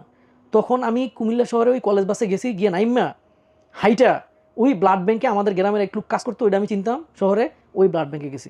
যাওয়ার পরে বললাম যে আমি ব্লাড বিক্রি করবো। এখন ওনারা তো নিবে না, কারণ আমি এতরকম বাচ্চা ছেলে, আমার ব্লাড তো তারা নিবে না। তখন আমি বললাম যে দেখেন, আমি ভিক্টোরিয়া কলেজের আমার যে মার্কশিট এগুলো বাইর করে দিলাম, রেজাল্ট হয়েছে, দেখেন আমি বিশ্ববিদ্যালয়ে ফর্ম ফিল আপ করবো, আমি সব কাগজপত্র নিয়ে আসছি, আপনারা আমাদের একটু হেল্প করেন। তো উনি, আশ্চর্য ব্যাপার যে ওই সময়ে এক ব্যাগ ব্লাড সেল করলে মাত্র 80 টাকা। একটা বিশ্ববিদ্যালয় ফর্মের দাম তখন 420 বা 450 টাকা। হ্যাঁ, তো বাকি টাকা বাকি রেখে ওইখানে একজন ভদ্রলোক ছিলেন, উনি বাকিতে বলে আমার কাছে ফর্ম বিক্রি করতো, ওইখান থেকে এটা আমার করতে হবে, আমার চিনে সে। তো এবারে সে তো ইয়ে করবে না, ব্লাড কিনবে না, আমি অনেক অনুরোধ করে টোরে ব্লাড বিক্রি করলাম। করার পরে এই সার্টিফিকেট দেখে সে আমারে আসলে 80 টাকা না, সে মনে তখন আমার 200 টাকা দিছে। প্রথমে দাম ধরেছে 80 টাকা, পরে যখন আমি কাগজপত্র দেখাইছি, উনি আবার 500 লোকের ডাইকেন না, এ ভিক্টোরিয়া কলেজের স্টুডেন্ট। কুমিল্লায় কিন্তু ভিক্টোরিয়া কলেজের প্রচণ্ড প্রভাব। আমি যখন কলেজে যেতাম, এখানে মনোগ্রাম থাকতো কুমিল্লা ভিক্টোরিয়া কলেজ, মানুষের মধ্যে তাকাইতো। পার্টিকুলারলি ইন্টারমিডিয়েটে কুমিল্লায় মোস্ট অফ দ্য যত টপ ক্লাস পিপল তৈরি হয়েছে, সামহাও কুমিল্লা জিলা স্কুল কুমিল্লা ভিক্টোরিয়া কলেজ, তাদের ট্রেস হচ্ছে এটা। প্রচণ্ড রেসপেক্টেবল মানুষে, উনি দোকানের আশেপাশে মানুষের ডাইকাই না দেখাইছে, এই যে দেখো ব্লাড সেল করতেছে এই ফর্ম কেনার জন্য। আমি ব্লাডটা দেওয়ার পরে আমি চোখ খুললে আমি না অন্ধকার দেখতেছি, কারণ আমার বয়স কম তো, শরীরে তো কিছু নাই, আমি না অন্ধকার দেখতেছি। তখন আমার বাংলা সিনেমার কথা মনে হয়ে গেছে, ওই যে নায়করা এরকম অন্ধ হয়ে যায়, এ হয়ে যায়, এরকম গল্প আমার মনে হয়েছে। আমি চোখ বন্ধ করে পানি খেয়ে এরকম চুম করে রয়েছি। তারপরে প্রায় 15-20 মিনিট পরে আমার শরীরে ঘাম টাম পড়তেছে, মানে আমি খুব হাসপাস ফিল করতেছি, মারা যায় নাকি আবার। তো যাই হোক, আমি 15-20 মিনিট পরে আমার শরীরে একটু রিল্যাক্স হয়, ওনারাই না ড্রিঙ্কস দেয়, পানি দেয়, তারপর হচ্ছে আমার শরীরে একটু বেটার ফিল হয়, আমি ওই ফর্ম কিনি। যদিও রুয়েটে আমার পর পরীক্ষা দেওয়া হয় নাই, কোনো একটা ডেটের কনফ্লিক্টের কারণে, অথবা হচ্ছে বাড়ার টাকা ম্যানেজমেন্টের কারণে। তো বাড়িতে এখন আমার বাবাও নাই, আমাদের কোনো জমি জমা নাই, কিচ্ছু নাই, এখন এই পরিবার চলবে কীভাবে? বাবা দেখা করতে পলাতক পলাতক হইলেও সে সামান্য কিছু টাকা গোপনে আমার খালার বাড়িতে আসে, আমার আম্মাকে ওইখান থেকে আনে সামান্য কিছু টাকা। এরপর হচ্ছে আমার খালাদের একটু প্রভাবিলিটি ছিল মোটামুটি আর কি, তারা আমাদের তুলনায়। তো ওইখান থেকে খালা মাঝে মাঝে ডিম দিতেছে, দুধ দিতেছে, খালার গাবি ছিল, আমাদের বাড়িতে পাটায় করে চাল দিতেছে। আমার মা লিটারালি ধরেন যে ওইখানে হয়তো কাজ করে বোনের ঘরে, এরকম টাইপের যায়, কিছু নিয়ে আসে, এরকমভাবে সংসার চলে। তো আমার ছোটো ভাই রিসেন্টলি ফেসবুকে একটা পোস্টও দিছে যে আমার ভাই, মানে আমি একদিন ডালাই করে আমি টাকা আনছি, যে ডালাই যে কনস্ট্রাকশন ওয়ার্কার, সেই টাকাটা এনে দিয়ে বলছি তোর তো পড়তে হবে, আমি ওই ফিটা ওরে আমি দিছি। ও একটা রিসেন্টলি একটা ফেসবুকে পোস্ট করছে যে আমার ভাই এই কাজটা করছে। ওই সময় আমি কুমিল্লায় ডালাই করছি, করে সেই টাকা দিয়ে সংসারের ভিতরে আমার মনে আছে চাল কিনছি। একদিন প্রথম যেদিন ডালাইতে যাই ওই দিন জিলাপি কিনে আনছে, আমার দাদি খাবে। তো আমার দাদি যদি বেঁচে থাকতেন তাহলে সবচেয়ে বেশি খুশি হতো যে আমাদের যে এই সাকসেস এটা উনি দেখতে পারতো। আমি একদম মানে হয়ে গেছি। এবং গ্রামে আপনার বিভিন্ন এই ধরেন যে আনএডুকেটেড, বাজে বলবো না, আনএডুকেটেড ছেলেদের সাথে এদিক ওদিক ঘুরতেছি, রাস্তায় বিড়ি খেতেছি, ওই তেপাতার মধ্যে, মানে 3 রাস্তার মোড়ের মধ্যে, কুমিল্লা ভাষা তেপাতা বলে, ওইখানে বসে বসে বিড়ি খেতেছি, ইয়ে করতেছি, লাইফটা প্রিটি মাচ জাঙ্ক আমার। আর মানে আসলে ওইখান থেকে কিন্তু মনের মধ্যে খুব, এবং এডুকেশনের যে ইয়েটা বারবার আমার মনে আসতো যে আমার বন্ধুরা যারা ভিক্টোরিয়া কলেজে আমি পড়ছি, ওরা তো একদিন বড় অফিসার হবে, যেটা সত্যি এখন শিক্ষা অফিসার, খাদ্য অফিসার, বিসিএস ক্যাডার আমার বন্ধু, এবং সায়েন্টিস্ট আছে আমেরিকায় আমার বন্ধু। তো ওরা তো অনেক বড় হয়ে যাবে, আমি তো পিছিয়ে যাবো, এটা কিন্তু আমার মাথার মধ্যে আছে, রাইট? তো আমি এরকম কাজ করতেছি, পরিবারে একটু সাপোর্ট দেওয়ার চেষ্টা করতেছি, প্রাইভেট পড়াইতেছি প্রচুর পরিমাণ। একদিন রাতে ওই ঘোরাফেরার মধ্যে এক ছেলের আমি ডাকতে গেছি, রাতের বেলা রাস্তায় হাঁটমু, আড্ডা দেবো, ডাকতে গেছি। যাওয়ার পরে ওর মা ওরে বলতেছে তুমি ফজলুর ছেলে, এই ফাটাটার লগে চলাফেরা করো এইভাবে। আপনাকে বলতেছে। আমি কিন্তু যে মানে ওর ঘরের কাছে ডাকতে গেছি, আমি গিয়ে শুনতেছি ওর মা ওরে বলতেছে, আমি কিন্তু এখন ডাক দেই নাই। হ্যাঁ, তখন আমার মনের ভিতরে আরে এটা কি বলে, আমি এই গ্রামের, মানে তখনকার সময় আমি সবচেয়ে ভালো ছেলে, আমার সবচেয়ে ভালো রেজাল্ট। তো এখন এইটা শোনার পর আমার মনে অনেক কষ্ট হয়েছে। তো ওই যে বইটার কোচিংয়ের সময় আপনার যে কনকর্ডের গাইড, সানরাইজের গাইড পড়ছি না, ওই কনকর্ডের একটা বইয়ের পিছনে এরকম একটা অ্যাড ছিল ইঞ্জিনিয়ারিংয়ের জন্য, international Islamic university of Chittagong. আমি ওইখান থেকে আমি কিন্তু আর ডাকি নেই, ওই রাতে আস্তে মতো বাসায় আসছি, আইসা ওই বইটা হাতে নিছি, নিয়ে প্রথম ফার্স্ট বিগ মলারটা উল্টানোর পরে এই একটা দেখে সিদ্ধান্ত নিচ্ছি যে আমি প্রাইভেট ইউনিভার্সিটিতে ভর্তি হব, যে এটা একটা অসম্ভব কল্পনা। কিন্তু প্রাইভেট ইউনিভার্সিটিতে ভর্তি হয়ে যাবো যে এটা তো অনেক ব্যয়বহুল ব্যাপার। ওইখানে তো টিউশন ফিও লেখা ছিল যে ইলেকট্রিক্যাল এত টাকা। তো আমার সিজিপিএ ভালো থাকার কারণে, আমার জিপিএ ভালো ইন্টারমিডিয়েটে, তো আমি ভাবলাম যে আমি একটা বিগ ডিসকাউন্ট পাবো। কিন্তু ডিসকাউন্ট পাওয়ার পরেও মানে এই টাকা ম্যানেজ করা আদৌ কোনোভাবেই সম্ভব না। কিন্তু আমি একটা সিদ্ধান্ত নিলাম যে যদি কোনোভাবে ভর্তি হওয়ার পরও যদি প্রথম সেমিস্টারে খুব প্রচন্ড রকমের ভালো রেজাল্ট করি, তাহলে হয়তো ইউনিভার্সিটি কিছু একটা কনসিডার করতে পারে বা কিছু একটা করতে পারে। আর যদি কিছু না হয় তাহলে প্রতি সেমিস্টারে আমি 4 মারা শুরু করবো, প্রতি সেমিস্টারে 4 তাহলে আমার টিউশন ফি ওয়েভড হয়ে যাবো। আর খাওয়া থাকা কোনো রকম এটা আমি ম্যানেজ করবো, প্রয়োজনে রিক্সা টিক্সা যা চালাইতে হয়, যা করা দরকার। তখন আমি মানে অ্যাডমিশন ফিটা তো আমার লাগবে, জি, তাই না? অ্যাডমিশন ফিটা দরকার। এটার জন্য আমি কি করলাম, যে আমি যদি একটা কম্পিউটারের কাজ শিখি, তাহলে ওই যে নীলক্ষেতে গিয়ে যদি দোকানে দোকানে কাজ খুঁজি কম্পিউটার অপারেটরের, তাহলে আমি কোনো না কোনো একটা কাজ পাবো, তাহলে তোমার পড়াশোনাটা চলবে, তাই না? আমি এটার জন্য কি করলাম, কম্পিউটার শিখতে গেলাম। আর একটা নীলক্ষেতে না, নীলক্ষেতে না, গ্রামে, আচ্ছা, গ্রামের একটা দোকানে আমি ওই কম্পিউটার শিখতে গেলাম, গিয়ে হচ্ছে কম্পিউটার টাইপ করা শিখছি। হ্যাঁ, আমি টাকা দিই নি, আর একটা ছোটো ভাই ছিল নাম ফয়সাল, ওনার সাথে ভালো সম্পর্ক ছিল, আমরা দুজনে টাইপ শিখি। কিবোর্ড আমরা নিয়ে আসতাম আইনা, ওই কিবোর্ড হচ্ছে আমার সর্বপ্রথম জীবনে কম্পিউটারের কোনো কিছু আমি এরকম টাচ করলাম। কিছু দেখতেছি না, কিন্তু কিবোর্ডে টাইপ করতেছি হাতের স্পিড বাড়ানোর জন্য। তাইলে একটা টাইপিস্টের কাজও যদি পাই ঢাকা শহরে, তাইলে আমার পড়াশোনাটা আমি কন্টিনিউ করতে পারবো। কিন্তু আপনার ইউনিভার্সিটি চিটাগাং? না, ওদের একটা ঢাকা ক্যাম্পাস ছিল, পরে ওরা ক্যাম্পাসটা মুভ করে নিয়ে গেছে। ওকে, হ্যাঁ, এটা হচ্ছে ঢাকা ক্যাম্পাস ছিল। তো কম্পিউটারে কাজ শিখতেছি, ওইটার পাশেই হচ্ছে একটা হসপিটাল, লোকাল ছোট একটা হসপিটাল। ওই হসপিটালের এক ডাক্তারের সাথে তার এক আত্মীয় একটা মেয়ে আসমা এখানে আসে। তো আমি একদিন মানে আমি ভালো গান গাই, তো এরকম ধরেন লোকাল ছেলেপেলেরা যেরকম বাইরে গরমের দিনে গান গাইতেছে, আমি একদিন হসপিটালের পাশে গান গাইতেছি। তখন ওই ডাক্তার বলে, যাই গান গাচ্ছে কে? বলো আমি। বলে যে ভিতরে আস। আমি কিছুটা ভয় পাইছি, পরে বলে যে না, তুমি কিন্তু ভালো গান গাও। ওখানে আপনি কেন গেছেন? ওই যে কম্পিউটার শিখি। ও আচ্ছা, পাশেই ওটা? হ্যাঁ, পাশেই ওটা। ওকে। তো যাই হোক, তখন গিয়ে হচ্ছে ওই গান শোনাইতে গিয়ে আমি এই আসমাকে দেখি। তো দেখার পর পরিচয় হয়, ফোন নাম্বার আদান প্রদান হয়, আমরা কথাবার্তা বলি, একটা সুন্দর সম্পর্ক আস্তে আস্তে করে ডেভেলপ হইতে থাকে ওইখানে। বাই দিস টাইম হচ্ছে আমি আমার বিশ্ববিদ্যালয়ে ভর্তি হতে হইব, প্রাইভেট ইউনিভার্সিটির সেমিস্টার ধরতে হবে। এখন তো আমার এডমিশন ফি হচ্ছে 30,000 টাকা। এই টাকা আমি কই পাই? তো এই টাকার জন্য আমি কী করলাম, আমার যে ওই ফুফু যা ছেলে মেয়ে নাই, ওনারে গিয়ে বললাম। আমার ফুফু আমার একটা প্রশ্ন করছে, আচ্ছা তোরা আমি ভর্তি করে দিলাম, কিন্তু তুই পড়বি কেমনে রে কুমিল্লার বাসায়? তুই কেমনে পড়বি? আমি বলছি আমি পানি খেয়ে পড়বো, আপনি আমার ভর্তিটা করাই দেন। কারণ আমি তো জানি না আসলে আমি কীভাবে পড়বো, আমার কোনো আইডিয়া নাই। ফুফু আমারে 30,000 টাকা অ্যাডমিশন ফি লাগে, এটা দিয়ে 1 সেমিস্টার কাভার হয়ে যাবে। আমি কী করলাম, 20,000 টাকা ফুফুর কাছ থেকে নিলাম, তারপর হচ্ছে 5,000 টাকা নিলাম হলো আমার নানির কাছ থেকে। সেটাও আমার মা অনেক যুদ্ধ করে, আমার নানিরা মোটামুটি অর্থ সম্পদ ভালো, কিন্তু তারা পড়াশোনার ব্যাপারে খুব একটা ইন্টারেস্টেড না। তো অনেক যুদ্ধ করেই যে আমার সম্পদ বেচে লয়ে যাবো এই সেই এরকম বইলে টইলে ওই 5,000 টাকা আনলেন, আর বাকি 5,000 টাকা কিস্তিতে আমরা নিলাম, সুদের উপরে নিলাম। তো আমার এই পড়াশোনা সাপোর্টের জন্য আমার মা অলরেডি আমার বাড়ির এক জেঠি বলতেছিল, তোমার ছেলেটা এত পটেনশিয়াল, মানে ওরে তোমরা পড়াও যেভাবে হোক, বোন তুমি কাজ করো, কাজ করে হইলেও তুমি ওরে পড়াও, কারণ তোমাদের জীবনটা বদলাই দিলে তোমার ওরে পড়াইতে হবে। আমার মা অলরেডি আমার আব্বার কাছে চলে গেছে, গিয়ে একটা ছোটোখাটো কাজ নিয়ে যা পারতেছে করতেছে। আমার বাপ মা কখনো একটা ভালো মানে বেডে ঘুমায় নাই চিটাঙ্গে, ফ্লোর মাটির ছিল, মাটির চুলার মধ্যে রান্না করতে, ধরেন যে প্রিটি মাছ একটা বস্তির মধ্যে থাকা লাগছে ওনাদের। আমার বোনকে আমার বাড়িতে একটা স্কুল ছিল, ওই যে আব্বার শিক্ষার যে ইচ্ছা, আমার দাদার একটা মসজিদ ছিল, পোলাপান আরবি শিখিত, আমার বাপ হচ্ছে একটা নন প্রফিট অর্গানাইজেশনের একটা স্কুল আমাদের বাড়িতে ছিল। ওই স্কুলের কোনো অফিসারের সাথে আমার বোন বলতেছিল আমার ভাই এরকম ভালো ছাত্র ইঞ্জিনিয়ার হবে। তখন নাকি এই স্কুলের যে অফিসার সে বলছিল যে ইঞ্জিনিয়ার হতে অনেক টাকা লাগে, এগুলো জীবনেও তুমি হতে পারবো না তোমার ভাই। আমার বোন বলছে যে আমার যদি কিডনি বিক্রি করে দিতে হয়, তাহলে আমি বিক্রি করে হইলেও আমার বাইরে আমি ইঞ্জিনিয়ার বানাবো। আমার বোনও চলে যায় আমার আব্বা আম্মার কাছে গিয়ে কাজ করা শুরু করে। তো এরা কাজ করলেও আপনি যদি দেখেন তখনকার সময়ে 2006-07 ওই সময়ে যে কোনো কাজের যে এত শ্রমের মূল্য এত বাজে ছিল, বিশ্রী ছিল, অসম্ভব। ওনারা মানে চলাফেরা করে আসলে বাড়িতে আমার দাদি আছে, বৃদ্ধ দাদি, আর আমি, আমার ছোটো ভাই এর বোনটা, এর দিয়ে আসলে কিছুই হয় না সত্যিকার অর্থে, মানে এটা আমার দেওয়ার মতো কিছু আর থাকে না।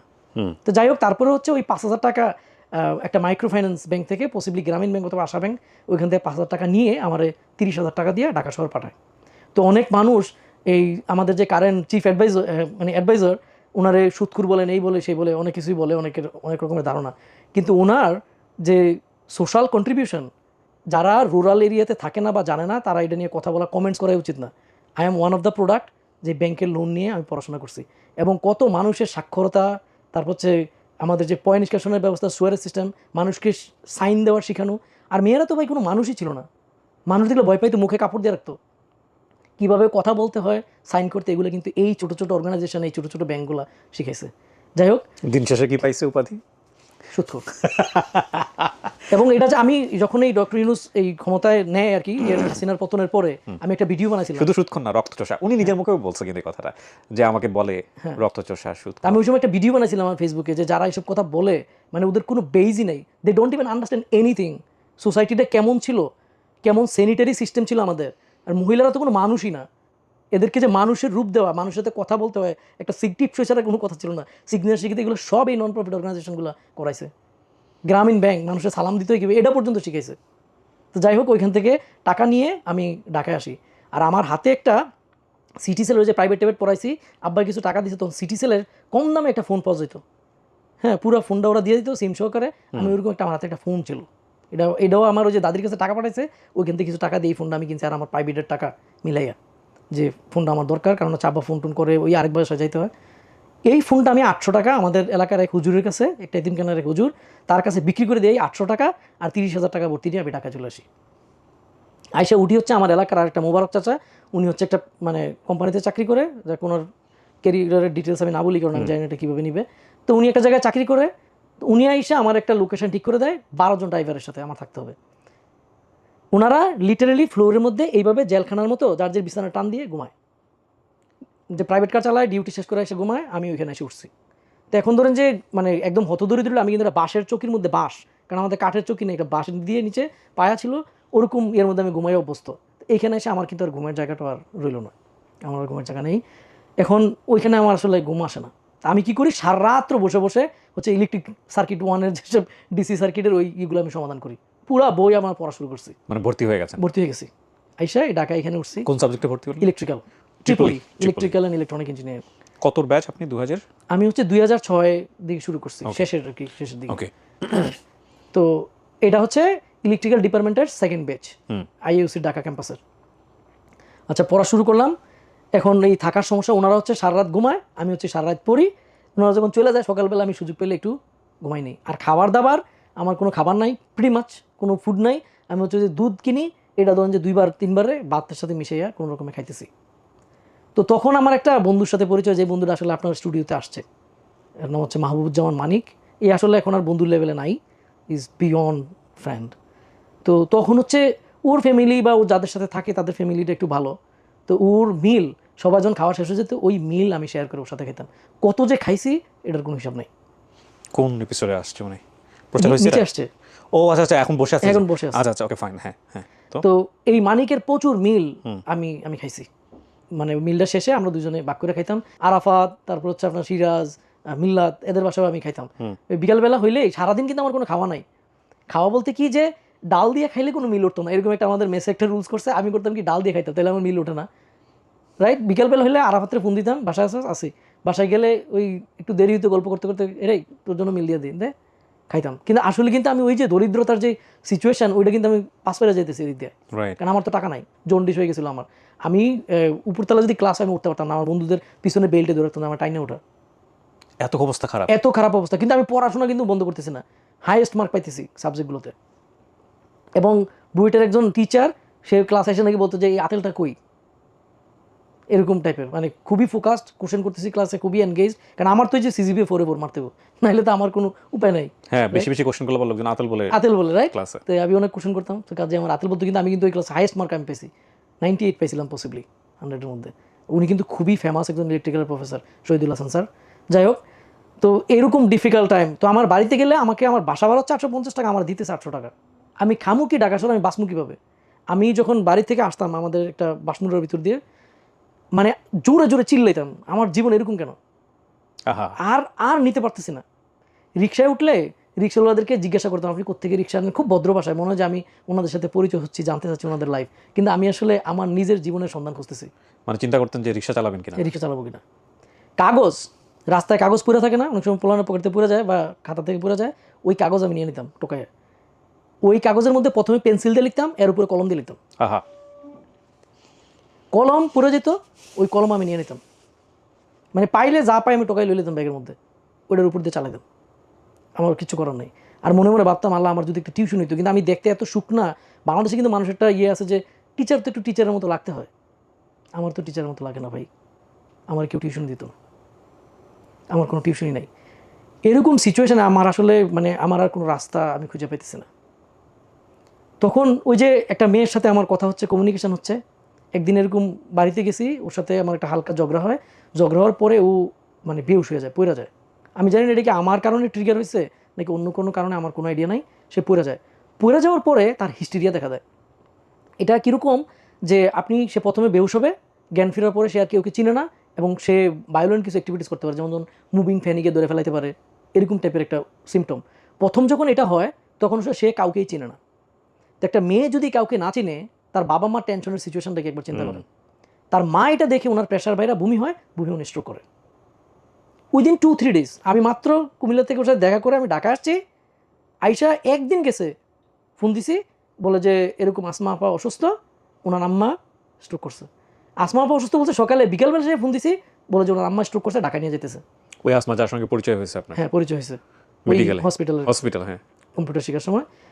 এবারে সন্ধ্যার সময় যে এরকম অসুস্থ, ওনাকে ঢাকা নিয়ে যেতেছে। আমি আইসা দেখি যে আমার এক বন্ধু প্যান্ট খুব সুন্দর আয়রন টায়রন করে রাখছে, আমি এই প্যান্ট পরে আমি চলে গেছি কুমিল্লায় ওর বাড়িতে, কারণ আগে একবার আমি গেছিলাম, ওইখানে আমি চলে গেছি।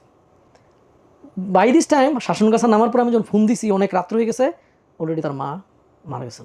তখন কি আপনাদের দুজনের সম্পর্কটা কি? সম্পর্কটা হচ্ছে আমি ওরে পছন্দ করি, ভালোবাসি, কিন্তু সে আমারে ভালোবাসে নাকি ঘৃণা করে এটা আমি বুঝি না। মানে ওনার এই সমস্যাটা ছিল? হ্যাঁ, ওনার এই সমস্যাটা দেখা দিছে খুব হুট করে। ওই যে ঝগড়া করছি, ঝগড়া করার পরে বেহুশ হয়ে গেছে, এই ফার্স্ট এটা ট্রিগার করছে।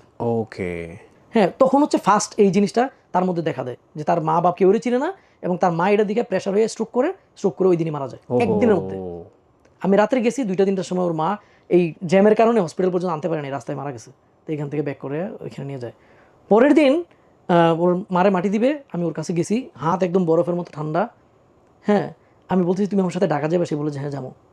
মানে আমার এরকম একটা সিগন্যাল দিচ্ছে এবং কান্দে। ওর মানে এটা হচ্ছে আরেকটা সিমটম যে সে কান্দে। আমার তখন ধরেন পৃথিবী মানে বাইঙ্গা যেতেছে, আমার বয়স তো কম, ওই সময় একটা রোমান্টিক। এটাই আপনার জীবনের প্রথম প্রেম? না, এর আগে অনেকের পছন্দ করছে, আমার কেউ ওইভাবে আসলে হাত বাড়ানোর দ্বিপাক্ষিক কোনো প্রেম আমার ছিল না। এটা আসলে জেনুইন দ্বিপাক্ষিক থেকেই প্রেম। মানে যখন আপনাকে বলে যে আমি যাব, তখন পর্যন্ত সে আপনাকে কথা দেয় নাই? না, কোনো কথা দেয় নাই, কখনো বলে নাই আই লাভ ইউ। আচ্ছা, তারপর? কিন্তু হয়তো দুজনের মধ্যে ভালো লাগা আছে, বা সে হয়তো আমার ওইভাবে চিন্তাই করছে না, কারণ সে আমার বয়সী, সে খুঁজতেছে আর একটু 5-6 বছরের বড়, যেটা নর্মালি হওয়ার কথা, তাই না? কিন্তু আমার কিন্তু মানে তার প্রতি প্রেম আরও বাইরে গেছে। একসময় আমি ওর সাথে দেখা হওয়ার সময় আমার এক চাচিও ছিল, সে আমার চাচির কাছে বলে, আমার চাচি ওর মস্কারা করতেছে আর কি, তখন ও বলছিল যে আমরা আমাদের বোন জামাইয়ের পড়াশোনা করাইয়া তারপরে এস্টাবলিশ করাই, কারণ ওর বড় বোন জামাই এরকম অল্প বয়সে বিয়ে করছে, ওই পড়াশোনার সময় পুরো সাপোর্ট দিছে, উনি একজন পাশ করে এখন একটা গণিতের টিচার। ওইটা আমার মাথার মধ্যে কিন্তু সিভিয়ারলি কাজ করছে যে এর বিয়ে শাদী করলে আমার, হ্যাঁ, যদি আমি ওকে বিয়ে করিও, তাহলে আমি যদি কখনো আটকাই যাই, তাহলে হয়তো তারা উদ্ধার করবে আমাকে, কারণ তার ফ্যামিলি স্ট্যাটাস একটু ভালো, আর ভালোবাসা আস্তে আস্তে করে গভীর হইতেছে।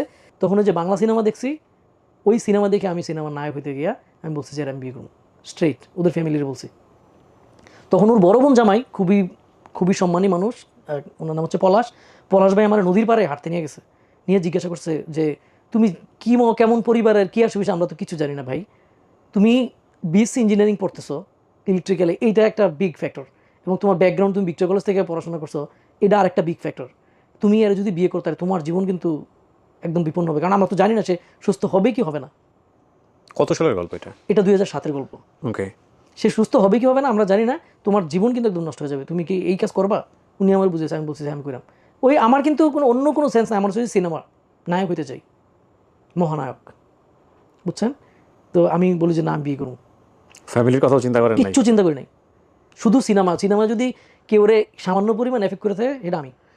বয়স কত তখন আপনার যখন? আমার বয়স তখন 20-21, যদি অফিসিয়ালটা ধরি। এই যে মাঝে মাঝে আপনাদেরকে মুরব্বীরা কোনো একটা অকারেন্স করে ফেললে বা কোনো ধরনের কোনো এমন একটা কিছু করে ফেলেছেন, ধুমধাম করে এসে জিজ্ঞেস করেন না তোর বয়স কত? এইটা আপনি কেন জিজ্ঞেস করে, এইটা আপনি জীবনে 40 বছর পার হওয়ার আগ পর্যন্ত আপনি বুঝতে পারবেন না। বিশ্বাস করেন, জীবনের কিছু কিছু বয়স আল্লাহ এমনভাবে তৈরি করে দিয়েছে, ওই বয়সে আপনি ওই ডিসিশন নিতে পারবেন, এরপরে কি আপনি পারবেন না। তো আমি যে মাটি দিতে গেছি, আমার আসমা সুস্থ হওয়ার পরে সে জানতে পারছে যে আমি মাটি দিতে আসছিলাম, এইটা কিন্তু তার মধ্যে আমার উপরে ভালোবাসার পরিমাণটা আরও বাড়ছে, যে সে আসছে আমার মারে মাটি দিতে। কারণ তখন সে কিন্তু তার মাঝে মারা গেছে, সে কিন্তু এগুলো জানে না, তার কিছুই মনে নেই। আমি রিসেন্টলিও জিজ্ঞাসা করছি, তার কিছুই মনে নাই। তা আমি তো চলে গেছি, 15 দিন পরে সে আমার ফোন দিছে, এই তুমি কুমিল্লা আসো। আমি আমার তো কোনো টাকা নাই, আমার ভাড়াই নাই, বলে যে আমি ভাড়া দিয়ে দেবো। আমার কাপড় চোপড় খুবই ময়লা, বলে কাপড় চোপড় 2 দিন তুমি চলে আসো। তা আমি গেছি, তখন গিয়ে আমি দেখছি যে সে সুস্থ, অ্যাটলিস্ট কথাবার্তা বলে সবাই চিনতে পারে, কিন্তু মাঝে মাঝে তার ওই রোগটা কিন্তু ট্রিগার হয়। হইলে বেউস হয় প্রথমে, তারপর হচ্ছে জ্ঞান ফেরার পরে কিছুক্ষণ উল্টাপাল্টা করে কয়েক মিনিট বা ধরেন আধা ঘন্টা, তারপরে আস্তে আস্তে করে আবার সে বেউস হয়, ব্যাক করার পরে নর্মাল হয়ে যায়। এটা বেসিক্যালি আপনাদের মধ্যে ঝগড়া হয়েছিল তারপরেই সেটা হ্যাঁ, এটা হয়? একটা ঝগড়া হয়েছিল, প্রথম এটা এইভাবে ট্রিগার হয়। আচ্ছা, এখন আগে আসলে ছিল কিনা আমি তার কখনো জিজ্ঞাসা করি নাই, আমি জানি যে ওইটাই প্রথম ফার্স্ট। ওকে। তো আমি গেছি, যাওয়ার পরে মানে তখন হচ্ছে রিয়েলাইজ করছি যে আসলে আমরা দুজনরে ভালোবাসি। তার হচ্ছে ওই যে তার মারে মাটি দিতে গেছি, এটার একটা রেসপেক্ট, সে এডুকেশনটাও পছন্দ করে, আর আমি তার এমনিই পছন্দ করি। আরেকটা মজার বিষয় হচ্ছে, জীবনে কখনো যদি প্রেমে পড়ার পরে বা প্রেমে পড়ছেন এই সমসাময়িক সময়ে অপরপক্ষ, ছেলের ক্ষেত্রে হতে পারে, মেয়ের ক্ষেত্রে হতে পারে, যদি খুব সিভিয়ার লেভেলের অসুস্থ হয়, আমি রিপিট করছি, যদি খুব সিভিয়ার লেভেলের অসুস্থ হয় এবং যিনি অসুস্থ হচ্ছেন তার প্রতি অপরপক্ষের প্রেম যদি সিভিয়ার লেভেলে না বাড়ে, তার মানে বুঝে নেবেন যে এই প্রেমে ঝামেলা আছে।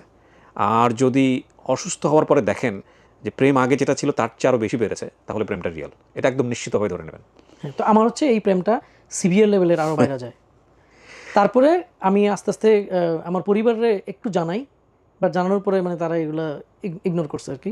মানে এটা তো কল্পনাই করা যায় না, আমার চাল নাই, চুলা নাই, পরিবার নাই, কিছু নাই, আমার তো কিছুই নাই, রাইট, একদম শূন্য। তখন আমি স্টুডেন্ট। তারপরে একদিন তার কিছুদিন পরে আমি বাড়িতে আসছি, এই বাই দিস টাইম একটা সার্টেন পিরিয়ড অফ টাইম তার সাথে আমার আর কোনো কমিউনিকেশন হয় না। আমার এই বন্ধুরা আমি বলে দিই, ফোন টোন দিলে বলবি যে আমি নাই, কারণ আমি কিছুই করতে পারতেছি না। হ্যাঁ, আমি মানে নিজের উপরে নিজের খুব। তো মানিককে আমি বললাম যে তোর ফোন দিলে তুই কিন্তু বলবি না যে আমি আসি। তো ও বলতে যে আচ্ছা, ওর সাথে আমার যোগাযোগ নেই, আমি দেখা হলে বলবো আপনাকে ফোন করতে। এরপরে একদিন আমি বাড়িতে আসছি, তখন আমার এক পাশের বাড়ির এক মামা, সে আমার জিজ্ঞাসা করে যে এই ওনা একটা মেয়ের পছন্দ করতে, ওর কি হলো, এমনি মজা করে বলতেছে। তখন আমি কান্না করে দিছি, আমার আব্বুর সামনে ছিল। তখন আব্বা বলে আরে ও তো পড়াশোনা করবো না যদি মানে এখানে কিছু হয়, কারণ আমরা এত স্ট্রাগল করতেছি, অলরেডি ও স্ট্রাগল করতেছে। তখন বলছে চল এই মেয়ের সাথে আমি দেখা করবো। আমার আব্বা ওই দিন সাথে সাথে আরেকজন থেকে 500 টাকা ধার করে আমরা মেয়ের বাড়িতে এসে হাজির হই, বাবাকে সাথে করে। কেউ বিশ্বাসই করে না, কারণ যোগাযোগ নেই, কোনো কমিউনিকেশন নেই। হঠাৎ করে একদিন ফোন দিয়া বলছি যে আমরা আসতেছি, আমার আব্বারে নিয়ে। তখন তো এটা গার্জিয়ান লেভেলে চলে গেছে। আব্বা ওর সাথে কথা বলছে, বলার পর বলছে যে আমার ছেলে তো পড়াশোনার উপরে তার এত আগ্রহ, তোমরা কিভাবে এই ডিসিশন তোমরা নিতে চাও, এই সাগর তুমি কিভাবে পাড়ি দিবা। তখন আমার ওয়াইফ একবারকে বলছে জীবনে যা করা লাগে আমি সব করবো ওর সাপোর্টের জন্য। আপনার শ্বশুর কি করতো? আমার শ্বশুর হচ্ছে ওয়াবদা, সরকারি যে পানি উন্নয়ন বোর্ড। উনি জানতো আপনার সম্পর্কে, রাজি ছিল?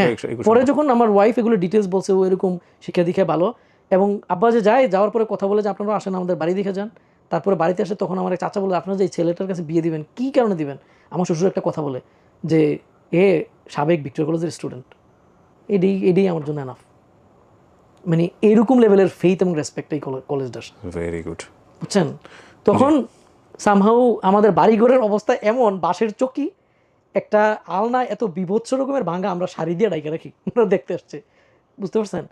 তখন তারপরেও আমার এই দুলাভাই, পলাশ ভাই এবং ডালিম ভাই, তারা ডিসিশন নেওয়ার সময় আসমারে জিজ্ঞাসা করছে আমরা কিন্তু এগুলো দেখে এসেছি, তুমি চিন্তা করো তুমি কী করবা। আমার বউ চিন্তা করছে যে ওর যেই পড়াশোনায় তো ভালো স্টুডেন্ট, ও আমার প্রাইভেট পড়ে চালাতে পারবো জীবনে, যদি কিচ্ছু না করতে পারে। সে পরিবারে মানে প্রেশার ক্রিয়েট করে বিয়ের জন্য রাজি করাইছে। এখন বিয়ে যে করবো, আমার তো ভাই 2 পয়সাও নাই, কিছুই নাই। তখন ওই পলাশ ভাই আমার একদিন ডাইকা নিয়ে বলতেছে যে বিয়ে যে করবো, তোমার তো 2 পয়সা নাই রে ভাই, এরপরে বিছানা নাই শোয়ার। তখন উনি আমার 15,000 বা 20,000 টাকা দিছে, যে এটা দিয়া ওই ময়নামতি ক্যান্টনমেন্ট যাই, ময়নামতির মেলার থেকে একটা কিছু খাট কিনবা, আর হচ্ছে বাকি টাকাটা দিয়ে তুমি খরচ করবা। এখন এই সামান্যটা দিয়ে কী খরচ করা যায়। আর আমি চিনিও না, আমার বাপ মা হঠাৎ করে একটু এগেনস্টে চলে গেছে। আমি এবার বাপ মার বিরুদ্ধে আমি বিয়ে করবই, উড়াই করবো। বাপ মা একটু অবাক হয়ে গেছে যে মানে ও কী করতেছে, মানে কী হবে জানি না, তারা একটু এগেনস্টে চলে গেছে। আমি ফোর্স করতেছি এবার। তারপর আমি নিজে, আমার বিয়ের বাজারে কেউ জানে, আমি নিজেই বাজার করছি। এখন চুরি যে কিনছি, কাচের চুরি ভাই, কাচের চুরির মধ্যে এরকম লাল কি যেন ইয়ে করে দিছে, আমি আর বুঝতে পারি নাই, এটা হাতে দেওয়ার সময় সব চুরি ভেঙে গেছে। আর গোল্ডের জিনিসের কথা তো কল্পনাই করা যায় না। এখন আমার ওয়াইফের কত গোল্ড, যেটা আপনার এখন কিলোগ্রাম হিসাবে চিন্তা করতে হবে। এবারে আমার তো এগুলো নিয়ে যাই হোক বিয়ে করে আসছি। বিয়ে করে আনার পরে যারা প্রেম করে বিয়ে করে তাদের এই জিনিসটা খুব একটা এডুকেশন লেসন হবে। আসার পরে আমার সব ফুফুরা মিল্লা বাড়িতে আসছে, যে এক ফুফু আমার টাকা দিছে, তে বিয়ে করে ফেলছে। রিটায়ারমেন্টের টাকা কত কষ্ট করে ফুফুর সাথে ঝগড়া করে টাকাটা দিয়ে আমার ভর্তি করেছে, এখন সে এসে বিয়ে করে ফেলছে। আরেক ফুফুরা লইয়া পুরো দল নিয়ে এসে বাড়িতে পিড়াপিড়ি লাগাই দিছে পুরো লিটারালি। আমি ধরেন ঘরের মধ্যে, হ্যাঁ, ঘরের দুয়ার মুয়ার পিড়াইতেছে আমিও, এরকম সিচুয়েশন, হট্টগোল, কিছু তো করার নাই। বিয়ে করে মেয়ে নিয়ে আসছেন আপনার?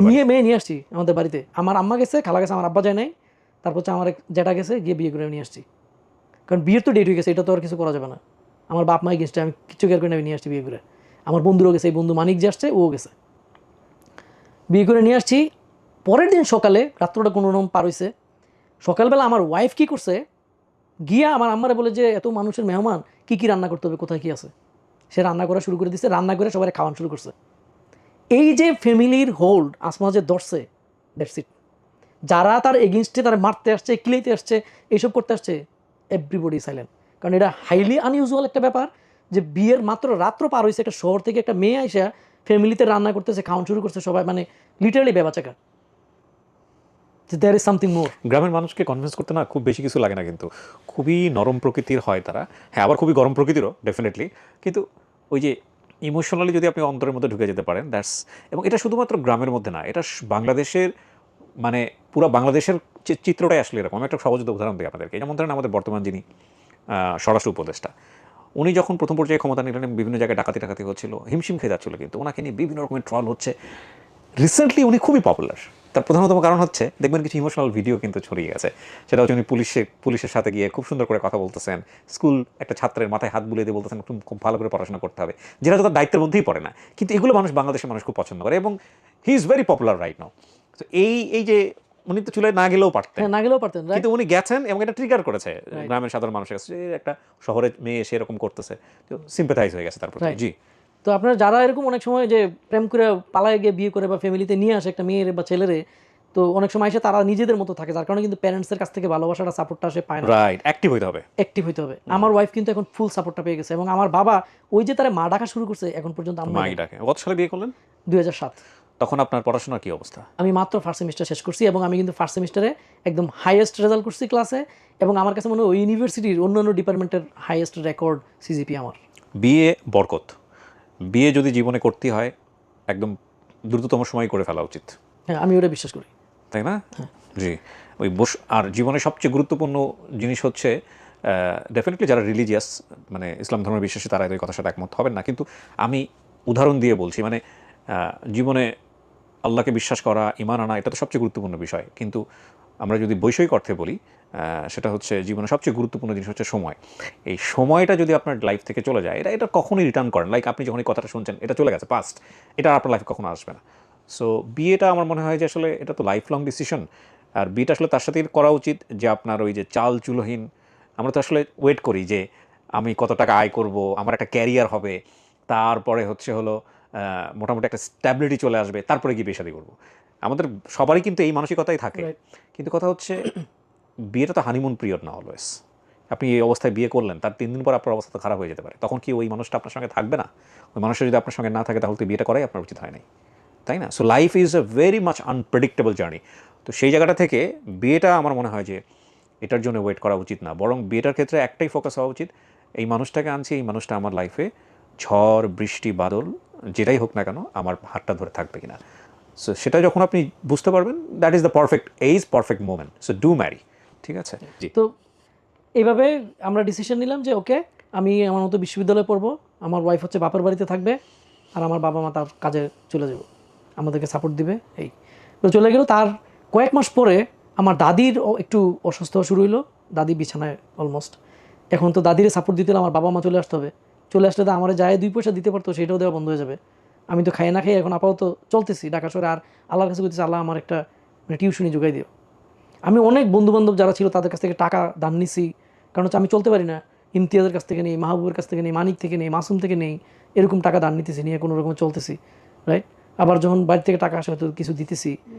তো এই সিচুয়েশনের মধ্যে আমার ওয়াইফ ডিসিশন নিচ্ছে যে না, আমি আর বাপের বাড়িতে থাকবো না, আমি গ্রামে চলে যাবো। গ্রামে এসে আমার দাদির টেক কেয়ার শুরু করে। আমার একটা ছোটো ভাইও আছে, তখন সে ক্লাস 4-5 পড়ে, আমার ছোটো ভাইটা। তো আমার ওয়াইফ গ্রামে এসে সিদ্ধান্ত নিল যে এখানে আমার বসে থাকলে কোনো লাভ হবে না, কারণ আমার জামাই তো 1 টাকারও কোনো মুরুদ নাই, কিছুই দিতে পারবে না, এখন আমাকে কিছু করতে হবে। আমার ওয়াইফ করলো কি, গ্রামের একটা স্কুলে, একটা বেসরকারি প্রতিষ্ঠান, এখানে পড়ানো শুরু করলো। ও কি পড়াশোনা ছেড়ে দিয়েছে ততদিনে? হ্যাঁ, ততদিনে পড়াশোনা সে ছেড়ে দিছে, দিয়ে হচ্ছে সে এটা মানে ততদিনে সেও মানে তার ইউনিভার্সিটি ডিগ্রি না নিলেও আপনার সে বেসিক এডুকেশন কমপ্লিট করছে। ওকে করে হচ্ছে বলে আপনাকে হেল্প করছে? হ্যাঁ, আমাকে হেল্প করছে। সে স্কুলে পড়ানো শুরু করে, তার দায়িত্বটা আপনি দেখেন, সকালবেলা উঠে আমার দাদি সব কিছু ঘরে নষ্ট করে রাখতো, পায়খানা প্রস্রাব করে, এগুলো একটা শহরের মেয়ে হয়েও সে এগুলো ওয়াশ করতো, আমার ছোটো ভাইয়েরে খাওয়াই দাওয়াই স্কুলে পাঠাইতো, তারপর সে নিজের স্কুলে চলে যেত। বিকেলে হচ্ছে কয়েকটা প্রাইভেট পড়াইয়া সন্ধ্যার সময় এসে দেখতো যে আমার দাদি আবার বিভিন্ন জিনিস নষ্ট করছে, এগুলো আবার তার ক্লিন করা লাগতো। এবং আমাদের ঘরে শোয়ার কোনো জায়গা নেই, সে হচ্ছে মাটির মধ্যে ঘুমাইতো। তো এই বউর আপনি ভালোবাসবেন না তো কারে বাসবেন? এক্স্যাক্টলি। অনেকে এখন বলে যে এগুলো মনে হয় আসমার যে এই যে সেবা করছে তোর দাদির মনে হয় দোয়া তোদের উপরে, অনেকে বলে আর কি। তো এই কাজগুলো সে করতো শুধু যে শর্ট টার্ম পিরিয়ড না। লাকি এনাফ সি এগুলো Absolutely, এগুলো আজকালকার দিনে আমার absolutely. কাছে রূপকথা মনে হয়। হ্যাঁ, না ডেফিনেটলি এরকম মানুষ আছেন, এরকম মানুষ আছে বলেই হয়তো পৃথিবীটা এত সুন্দর, পৃথিবীটা ঠিক আছে এইভাবে। বাট এটা তো বিয়ন্ড ইমাজিনেশন। শহরের একটা মেয়ে গ্রামের এইরকম একটা পরিবেশে, এবং সে এটা যে শর্ট টার্ম না, একদিনের জন্য না, এটা এক্সটেন্ডেড পিরিয়ড অফ টাইম। ছোট একটা বাচ্চার পটি ক্লিন করা আর একটা বৃদ্ধ মানুষের ভেরি ভেরি ডিফিকাল্ট। এবং মাটির ঘর, মানে মাটি আপনি মানে চাইসা একদম উঠে ফেলতে হইব ক্লিন রাখতে হলে, দ্যাট লেভেল অফ ডিফিকাল্টিস। ভাঙা ঘর, মাটির ঘর, পানি পড়ে ঘুমাইতে পারে না, ফ্লোরের মধ্যে মাটির মধ্যে শুয়ে থাকে, এমন সিচুয়েশন। আপনি তখন কোথায়? আমি তো ঢাকায়, আমি কিন্তু এগুলো ফেস করতেছি না। আমার ওয়াইফ যেগুলোর ভিতর দিয়ে যাইতেছে আমি কিন্তু এগুলোর ভিতর দিয়ে যাচ্ছি না। সে কিন্তু এটা অনায়াসে করে যেতেছে এবং কখনো কোনো কমপ্লেন করে নাই। মাঝে মাঝে ফোন দিয়ে বলতো যে আমি কিন্তু চলে যাবো, অসহ্য, আমি মরে যাবো। তখন আমি খুব ভয় পেয়ে যেতাম, মানে দুঃখে। কারণ যখন সে এরকম টায়ার্ড হয়ে আইসা ঘরে অনেক সময় সন্ধ্যা হয়ে যেত, আইসা দেখে যে এই অবস্থা। তা আমার একটা বেস্ট ফ্রেন্ড ছিল, স্কুলে থাকতে একসাথে থাকছে দীর্ঘদিন, নাসিম। সেও আর একটা মানে আইডল, মানে অত্যন্ত পরিশ্রমী। তো ও একদিন বলতেছে তোমার এই বন্ধু আমি যাইতেছি, আমার তো বোরকা ছিঁড়া, আমার বোরকার পিছনে, আমার ওয়াইফের বোরকার পিছনে ছিঁড়া, কিন্তু আমার বন্ধুর সাথে দেখা রাস্তায় কোনো রকমে ব্যাগ এরকম করে পিছনে দিয়া ডাইকে এসে চলে গেছে। একটা শহরের মেয়ে, একটা ডিসেন্ট মধ্যবিত্ত পরিবারের মেয়ে, তার সিচুয়েশন নেই। আর আমি ঢাকা থেকে যে কুমিল্লা যেতাম, আমার কোনো ভাড়া থাকতো না। আমার শ্বশুর 100 জায়গায় 500 টাকা দিয়ে দিতেন, 1000 টাকা দিয়ে দিতেন, এরকম করে আমার দিয়ে দিতেন। ওই টাকা নিয়ে আমি নাইলে আসতাম না, বসে থাকতাম, আমার তো টাকা নাই। ওই বউ তো তার আব্বার কাছ থেকে ম্যানেজ করে আমার দিত, ওই টাকা দিয়ে আমি ঢাকা আসতাম। এবং আসলে আপনার ধরেন যে ওই যে এক্সট্রা কিছু টাকা থাকতো, 100 টাকা হয়তো ভাড়া লাগছে, বাকি 400 টাকা আমার জন্য চলতো। ঈদের সময় আসলে ঈদের শপিং করতে টাকা দিত, এই শপিংয়ের টাকা দিয়ে আমরা দুইজনে কথা বলতে পারি না, 2টা ফোন কিনছি। কারণ ওই সিটিসেল ফোন তো আগে বিক্রি করে দিছি, আমার তো আর কোনো ফোন নাই। তো শ্বশুরবাড়ি থেকে ঈদের শপিং করতে আমার টাকা দিছে, সেই টাকা দিয়ে দুইজনে 2টা ফোন কিনছি, আমার একটা আর আমার ওয়াইফের একটা, যে মাঝে মাঝে বিপদ আপদে অ্যাটলিস্ট যেন কল করতে পারি। তার চেয়ে ইম্পর্টেন্ট হচ্ছে একটা ফোন থাকলে আপনি যদি অ্যাডভার্টাইজ করেন যে আমি পড়াতে চাই, তাহলে হয়তো আপনি টিউশনই পাবেন। এটা হচ্ছে আমার গোল। এই জন্য 2টা ফোন কিনছি। আর আল্লাহর কাছে দোয়া করতেছি, আল্লাহ তুমি আমার একটা টিউশনি মিলাই দিও। কিন্তু আমার তো কেউ টিউশনি দেয় না, কারণ আমার তো টিচারের মতো লাগে না। তো আমি যেইভাবে মেসে না খেয়ে থাকি, এটা কিন্তু আমার পাশের রুমমেটরা দেখতেছে না, যারা আমার সাথে থাকতেছে। কিন্তু আমি কিন্তু পড়া বন্ধ করতেছি না, একদম চোখ কান নাক। আপনি কি পড়াইতেছে ইউনিভার্সিটিতে, এটা আমার কাছে কিছু না। আমার কাছে মনে হতো যে প্রাইভেট ইউনিভার্সিটির প্রতিটা কোর্স ভাই 1 সপ্তাহ করে করে পরীক্ষা নিয়ে ডিগ্রি দিয়ে দেয়, এবং এটা 1 সপ্তাহ পড়লে আমি পেলাম। এটা সম্ভব। আমার স্টিল আমি বিলিভ করি বাংলাদেশে যে ধরনের পড়াশোনা হয় প্রাইভেট ইউনিভার্সিটিতে, বা যে ধরনের কারিকুলাম হয়তো ফুল কাভার করে না বা something, what ever the reason, আমার কাছে মনে হয় প্রতি 1 সপ্তাহ যদি একটা করে পরীক্ষা দেয় আমি পারতাম। অন্য কেউ পারব না করে আমি কনফিডেন্টলি বলছি আমি পারতাম। এরকম টাইপের, বুঝছেন, নিবিড় পড়াশোনা আমি করতেছি, এটা কিন্তু আমি থামাইতেছি না। আমার রুমমেট যারা, তারা বলবে যে আমি কি পরিমাণ পরিশ্রম করছি। তখন ওই যে রুমমেটরা, পাশে একটা অমিত ভাই নামে এক লোক ছিল, তার সাথে আমার এখন আর যোগাযোগ নেই ওইভাবে। অমিত ভাইয়ের বলছে যে ভাই আপনি তো এক বড় লোকের বাসায় আপনি পড়ান, ওরা যদি একটা টিউশনি ম্যানেজ করে দিতেন। ওরাই বলে, আমি কিন্তু বলিনি, আমি চিনিও না অমিত ভাইকে। তো আমি একবার ঈদে বাড়িতে জিনিস হঠাৎ করে অমিত ভাই আমার ফোন দিয়েছে, হেই আমি অমিত, তুমি হয়তো শুনছো মাহবুবের কাছ থেকে বা ইমতিয়াজের কাছ থেকে একটা টিউশন আছে, তুমি করবা ইন্টারমিডিয়েটে পরে বিকারণে চায়। আমি ওকে করবো। অমিত ভাইয়ের চিন্তা হলো যে ওর একটা চান্স দিয়ে দেখি, দেখতে কেমন, এটা নিয়ে তো আসলে ফ্যাক্টর না। উনি আমার একটা চান্স দিছে, আমি গেছি। যাওয়ার পরে স্টুডেন্ট আসছে, এই স্টুডেন্টের পড়ায় হচ্ছে তিতুমির কলেজের টিচার ম্যাথ পড়ায়, সেই জায়গায় আমি তো কিছুই না। প্রাইভেট ইউনিভার্সিটি পরিবার, তারা এটা কেয়ার করে নাই। ঢাকা শহরে কিন্তু আরেকটা টেন্ডেন্সি হচ্ছে বুয়েটের ছেলে ছাড়া পড়াবে না, রাইট? এরকম একটা টেন্ডেন্সি, ঢাকা ইউনিভার্সিটি ছাড়া কেউ দিয়ে পড়াবে না। কিন্তু ওনারা এটা কেয়ার করে নাই, এবং ওনারা কিন্তু রিচ, মানে সুপার রিচ ফ্যামিলি, বুঝতে পারছেন? ঢাকার যে 3 নম্বর ধানমন্ডির যে 3-এর একটা ছোটো স্টেডিয়াম আছে না, প্র্যাকটিস স্টেডিয়াম, ওইটার পাশেই হচ্ছে আমাদের বাসা। কোন বাসা আমি আর বললাম না। তো ওই বাসায় গেছি, আমি বললাম যে ছাত্রীরা যে বই নিয়ে আসো। কি পড়াবেন স্যার? তুমি কি পড়তে চাও? স্যার ফিজিক্স পড়ানো, স্কুলে এটা দরকার, ফিজিক্সের বই নিয়ে আসো। কোন চ্যাপ্টার পড়বে? এখন কাজ ক্ষমতা শক্তি, এটা হলো সায়েন্সের সবচেয়ে সহজ চ্যাপ্টারটা। আমাকে বই লাগবে না রে ভাই, বই বন্ধ করে দাও। বন্ধ করে দিয়ে মুখস্থ আমি এই কাজ ক্ষমতা শক্তি ওই রাখতে পড়াইছি। পরে আমি জানতে পারছি নাকি আমার যে অমিত ভাই যে আমার টিউশন দিচ্ছে, উনিও এখানে টিচার। অমিত ভাইয়ের ফোন দিয়ে বলছে ভাই এরকম টিচার আমি আর দেখি নাই, আমার টিউশনই কনফার্ম। অমিত ভাই আইসা আমার কী করলো যে তুমি প্রয়োজন হলে কিছু টাকা কার কাছ থেকে দাঁড় নিয়ে তোমার এই লম্বা লম্বা চুল কাটবা, একটা শার্ট কিনবা, চুলটা ছোটো করে, চুলটা শুধু গেলে এরকম একটা স্পাইক দিয়ে রাখবা, লিটারালি এটা হচ্ছে তোমার স্টাইল। আমি সেম কাজই করলাম, এবং আমি একটা শার্টও কিনলাম, কালো শার্ট। ওই যে কালো শার্টের গল্প বলছি, ওইখান থেকে যে কালো শার্ট আমার ফেভারিট হয়েছে, ইট স্টিল কন্টিনিউইং। আমি একটা কালো শাড়ি কিনলাম, তারপরে পড়াইতেছি। আমি প্রথম মাসের যখন বেতনটা পাই, 8,000 টাকা দেয় তখন, 2007-8 সালে। আমার মনে আছে বাথরুমে গিয়ে গুনছি একবার, লিফটের ভিতরে গিয়ে গুনছি একবার। আসলে এত টাকা হাতে আসছে। হ্যাঁ, এত টাকা হাতে আসছে। তো আমার এই যে ছাত্রী, সে সপ্তাহে 3 দিন পড়ানোর কথা, সে 3 দিন পড়ে না। এমন হয়েছে যে মাসে 1-2 দিন আমি পড়াইছি, কিন্তু আমার কিন্তু বেতন দিয়ে গেছে এই পরিবার।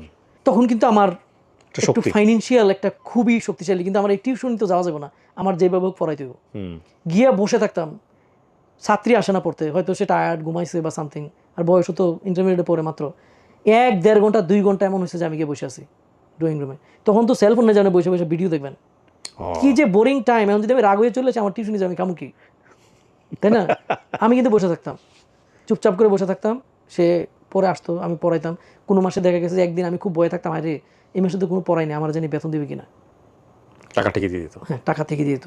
এদিক দিয়ে হচ্ছে আমি এই ফাইট করতেছি আমার টিউশন থেকে। এখন আবার আমার বাবা মাও গ্রামে, আমার দাদি মারা গেছেন এই সময়ের মধ্যে। মারা যাওয়ার পরে আমার আব্বা আম্মা সবাই, আমার বোনও বিয়ে হয়ে গেছে, তারা সবাই গ্রামে চলে আসছে। তো চলে আসাতে এখন ধরেন আব্বা আবার ওই কিন্তু কাজ করতেছে, কিন্তু মানে কাজ করতেছে যে এখন তো বয়স হয়েছে, কাজের পরিমাণ কমে গেছে। তখন আমার উপর দায়িত্ব পড়লো যে পরিবারের যেন চালটা আমার কিনা দিতে হয়। তা আমি ওই প্রাইভেটের টাকা দিয়ে চালটা কিনা দিই। আর তখন হচ্ছে আমি আস্তে আস্তে, আমার একটা ক্রাউড ছিল যাদের সাথে আমি হ্যাং আউট করছি, দে আর ভেরি পটেনশিয়াল, সবাই ভালো স্টুডেন্ট। আমি যা হই বা না হই, তারা সবাই খুব ভালো স্টুডেন্ট। তো তখন আপনার এই রাস্তার মধ্যে একটা সাইনবোর্ড দেখছি যে জিআরই, তখন মানুষের এটা কি জিনিস, গিরি পরীক্ষা হইতো, গিরি পরীক্ষা আমেরিকাতে যাওয়ার জন্য লাগে। হ্যাঁ, আর আমি হচ্ছে প্রচুর বই কিনতাম। আমি সুযোগ পেলে নীল খেতে গেলে পুরান বই রাস্তায় পড়ে থাকে, সস্তা দামে এগুলো কিনতাম। জিআরই টেস্ট আইএলটিএস এর মতো আর কি। আইএলটিএস এর মতো না, আইএলটিএস তো শুধু ল্যাঙ্গুয়েজ। জিআরই হচ্ছে আপনার, আপনি যে এটারে বলা হয় গ্রাজুয়েট রেকর্ড এক্সামিনেশন, ওইখানে যে ম্যাথ আসে ওইটাকে কিন্তু আমরা ম্যাথ বলে না। মানে এটা করে লাভটা কি? এটা আইএলটিএস তো লাগে ম্যান্ডেটরি সব জায়গায় ইংলিশের জন্য, রাইট? ওইটা হচ্ছে আপনার যে বেসিক ফাউন্ডেশনটা আছে গ্রাজুয়েট স্টাডি করার জন্য নর্থ আমেরিকায়, এটা টেস্ট হচ্ছে এটা। ওকে, এটা হচ্ছে পুরা ম্যাথ অ্যান্ড ইংলিশ, এবং সবগুলো হচ্ছে অ্যানালাইটিক্যাল। ওইখানে কিন্তু কোনো ম্যাথ, সিম্পল ম্যাথ নাই, অ্যানালাইটিক্যাল ম্যাথ। আমরা চিন্তা করতে হবে, একটা কোশ্চেনের অ্যান্সার 2 ডে রাইট দিতে হবে, আপনার 2 ডে সিলেক্ট করতে হবে। একটা সিলেক্ট করলে কিন্তু আপনার আউট, কাটা যাবে। তো দেখলাম তারপর। হ্যাঁ, ওই বই জিআরই নাম দেখলাম। আরেকটা হচ্ছে একটা সেমিনার হয়েছে, আমি ওইখানে গিয়ে আরেকটু জিআরই সম্পর্কে জানলাম যে এটা করলে ভালো, আমেরিকা যাওয়া যায়। আমি জিআরইর যে বিগ বুকটা, ওই ডাইনা আস্তে আস্তে একটু একটু করে পড়া শুরু করলাম। আমি ধরে নিছি যে ইউনিভার্সিটির ওই পড়ায় আমার কিছু হবে না, আর আমার হচ্ছে কোনো লোকজন নাই, আমার চাকরি পাওয়া দুষ্কর হবে। কিন্তু আমি যদিও পড়াশোনায় ভালো, এবং I am becoming a really good engineer. এবং আমার একসময় মনে হতো যে মনে ইলেকট্রিক সার্কিট 1 এটা মনে আমার চেয়ে বেশি কেউ বোঝে না। এত পড়তেন? এরকম টাইপের মেন্টালিটি, আমার চেয়ে বেশি মনে ইলেকট্রিক সার্কিট 1 কেউ বোঝে না, এরকম মেন্টালিটি গ্রো করছে। পার্টিকুলারলি ওই যে ফার্স্ট সেমিস্টার, সেকেন্ড সেমিস্টার এসে বিয়ে করার কারণে, এসব বিয়ের কারণে আমার রেজাল্ট কিন্তু সেকেন্ড সেমিস্টার ভালো হয় নাই। তারপর থেকে আবার আমার পুরাতন স্টেটে ব্যাক করছি। একটা সেমিস্টার মাঝখানে জঘন্য ছিল, এটা হলো সেকেন্ড সেমিস্টার। থার্ড সেমিস্টারও তো ফোর্থ সেমিস্টার থেকে আমাদের কিন্তু বাই দ্য ওয়ে 6 মাস এক সেমিস্টার। তো আমাদের একটু ডিফারেন্ট দেন অন্য ইউনিভার্সিটি থেকে। তখন আমি কিন্তু জিআরই আস্তে আস্তে করে বই দেখা শুরু করলাম এবং পড়া শুরু করলাম। জিআরইও পড়ি, আবার সেমিস্টার শুরু হওয়ার আগে কী পড়াইবো ওই বইয়ের না আমি নিজে নিজে পড়ি। একে একে এই ছাত্রী পড়াইলাম, তার ভাই আমার টিউশনিতে আসলো, আমার ফাইন্যান্সিয়ালি একটু সলভেন্সি বেটার হতে লাগলো। তারপরে আমি হচ্ছে আপনার আরও টিউশনি করছি, গুলশানে পড়াইছি। তারপর হচ্ছে আপনার ধানমন্ডিতে আরেকজনের বাসায় পড়াইছি। আরেকজন যে আমার যে ছাত্রী বিকারুন্নেসার আনিকা, তার আব্বা কিন্তু সুপার বিগ বিজনেসম্যান, ওরা খুবই বিজনেসম্যান, প্রচণ্ড রকমের রিচ। আমার রেসপেক্টের ওই বাসায় কোনো কমতি নাই। একটা ভালোর আব্বা যদি ধরেন মাছ আনে, ওনারা তো রিচ মানুষ, একটা স্পেশাল নদী থেকে সাগর থেকে মাছ আনে, রান্না করে আমারে খাওয়ায় ওই বাসায়। এবং আমি বলতাম যে আমি কি শুধু তোমার টিচার, তোমার টিচার, তোমার আব্বুর টিচার, তোমার আম্মুর টিচার, তোমার দাদার টিচার? দেখো না বাসায় ঢুকলে সবাইকে স্যার আসছে, তোমার কী মনে হয়? এরকম টাইপের প্রচণ্ড রকমের রেসপেক্ট আমি এই বাসায় পাইছি। এরা কিন্তু সুপার রিচ, তাদের বাসায় কিন্তু টিচারের মর্যাদার কোনো অভাব নাই, বুঝতে পারছেন? তো এভাবে আমার দিন চলতেছে। এই বাসা হচ্ছে আমার একটা ফাউন্ডিং একটা ফ্যামিলি, যেখান থেকে আমি একটা কন্টিনিউয়াস স্ট্রিম অফ মানি আসতেছে, এবং আমার ফিয়ার নাই যে আমার টিউশনি চলে যাবো। সেই ওনারা অ্যাটলিস্ট দয়া করে হইলেও ওনার অন্যান্য বাচ্চাদেরকে পড়ানোর জন্য হইলেও আমার রাখবে। তা আমি কন্টিনিউসলি পড়াইতে যাইতেছি। এই ফাঁকে আমার ছাত্রী পাশ করে ফেলছে, ওর ভাইয়ের, আমি ওর ভাই পড়তো অক্সফোর্ডে, মাস্টার মাইন্ডে পড়তো ওর আরেকটা ছোটো ভাই, ওদেরকে আমি পড়াইতেছি, হেল্প করতেছি। রাইট? তো আমার কিন্তু এখান থেকে একটা 14,000-এর মতো টাকা আমি পাইতাম ওই বাসা থেকে। তারপরে তো ওইটা খুবই গুড অ্যামাউন্ট অফ মানি, আমি বাড়িতে সাপোর্ট দিতে পারতেছি। আমার কিন্তু এখন আর ওই খাতার মধ্যে 2বার আর লিখতে হয় না। এটা একটা বড় বিষয় হচ্ছে কি রিজিক। হ্যাঁ, আপনি একটা জিনিস চিন্তা করে দেখেন, যখন আপনি নিজে একা ফাইট করে যাচ্ছেন, তখন আপনার আর্নিং সোর্স ভেরি লিমিটেড। যখন কিছু মানুষের রেসপন্সিবিলিটি আপনার কাঁধে এসে পড়ছে, আপনার ফ্যামিলির চাল কিনে দিতে হচ্ছে আপনাকে, হ্যাঁ, আপনার বাবার হালটাও আপনাকে ধরতে হচ্ছে, সামহাও আল্লাহ আপনাকে কোনো না কোনো জায়গা থেকে খুব স্মুথলি ব্যবস্থা করে দিচ্ছে। এবং এইটার ব্যাপারটা হচ্ছে রিজিক। মানে রিজিকটা আল্লাহ খুবই ইন্টারেস্টিং একটা ফাইন্ডিংস, এটা আমার রিয়েলাইজেশন ব্যক্তিগতভাবে, যে আপনার যদি অনেক বেশি ইনকাম হয় এবং এটার দ্বারা যদি অনেক বেশি মানুষ উপকৃত হয়, এটা মনে করার কোনো কারণ নাই যে টাকাটা আল্লাহ শুধু আপনাকেই দিচ্ছেন, টাকাটা আপনার মাধ্যমে হয়তো ওই মানুষগুলোকে আল্লাহ ডিস্ট্রিবিউট করছেন। সো রিজিক কিন্তু অনেক ইন্টারেস্টিং একটা বিষয়। মানে আপনি যখন যতগুলো মানুষের রেসপন্সিবিলিটি ক্যারি করবেন, আল্লাহ আপনাকে ঠিক ওইভাবেই লাইফটাকে স্মুথ করে দেবে। রহমত আসতেছে আপনার উপরে। এক্স্যাক্টলি। আপনি তো জানেন না যে কোন কারণে আল্লাহ আপনার উপরে খুশি। আপনি দেখবেন যে আপনার জীবনে পাপ পাপ পাপ আর পাপ আর পাপ, গুনাহ, তারপরেও আপনাকে আল্লাহ বিভিন্নভাবে সোর্সিং করে যাচ্ছেন এবং আপনাকে অনেক হেল্প করছেন।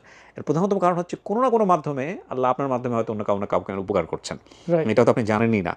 জি বলেন তারপর। তো এইভাবে আমাদের ফাইট চলতেছে, আর এই স্টুডেন্টরা স্ট্রিম অফ মানি আসতেছে, যার কারণে আমার এডুকেশনটা সহজ হয়ে গেছে। আস্তে আস্তে আমার টাইমও ডিগ্রি শেষের দিকে আমি আগাইতেছি, আর আমার ওই জিআরইও আমি একটু একটু করে পড়তেছিলাম আগে থেকেই, আমার ওই প্রিপারেশন চলতেছে। কিন্তু আমি কাউকে কিন্তু বলি না লজ্জায় যে আমি আমেরিকা যাওয়ার প্রস্তুতি নিতেছি, কারণ যদি এটা আমি বলি গ্রামে তো হাসবে, আমার বাপের বাকি হাসির পাত্র বানানোর কোনো যুক্তি কারণ নাই।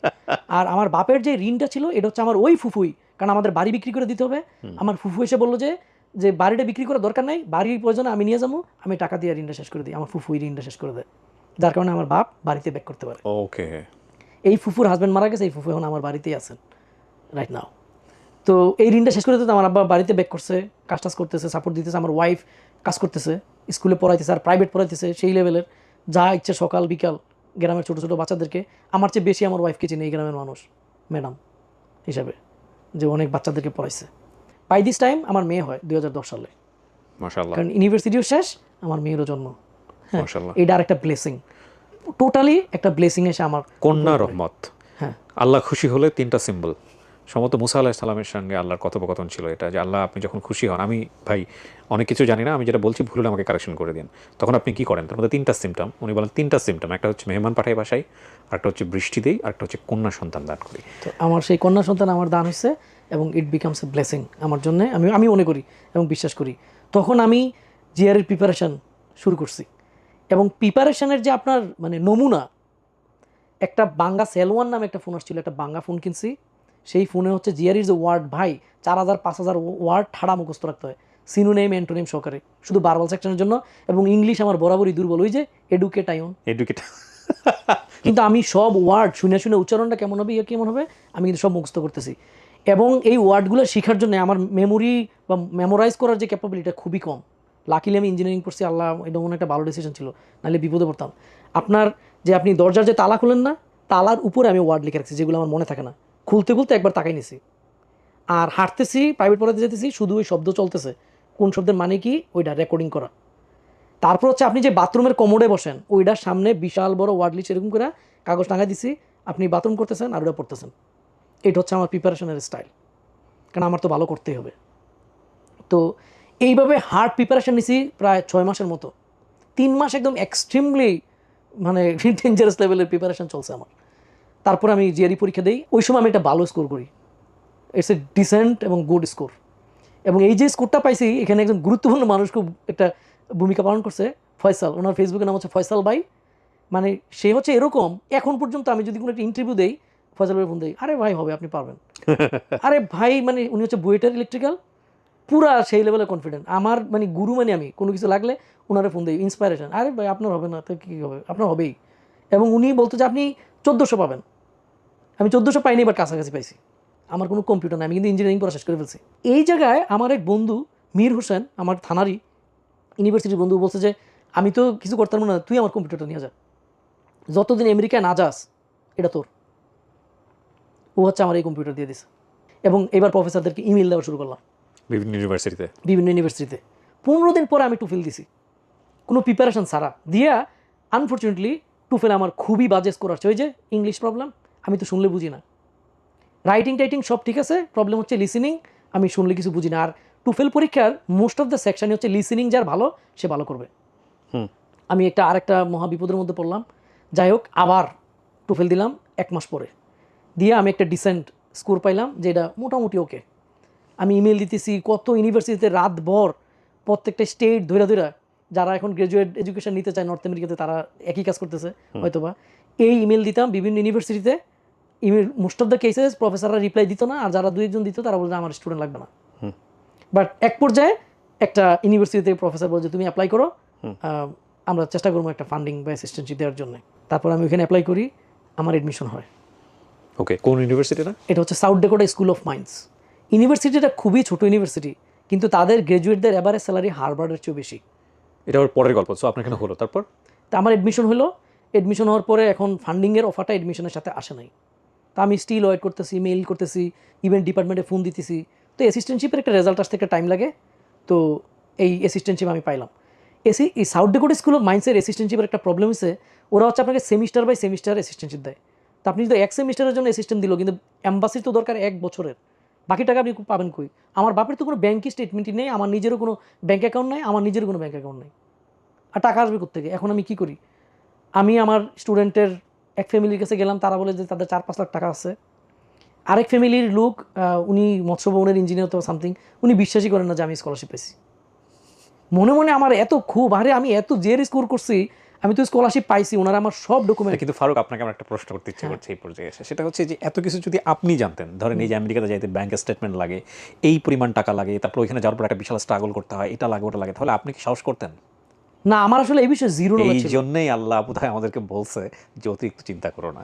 কখনো কখনো অল্প বিদ্যা ভালো, কারণ উনি যে স্টেপগুলো নিছে, আপনি যদি পুরো প্রসেসটা জেনে ফেলেন যে আমেরিকা যেতে হলে আপনার বাপের এত বড় এইরকম একটা ব্যাংক ব্যালেন্স লাগে, এইরকম লাগে, ইংলিশে এত ভালো হতো, এত এত এত কিছু, তখন আপনার সাহসের লেভেলটা কিন্তু অনেক কম হয়ে যাবে।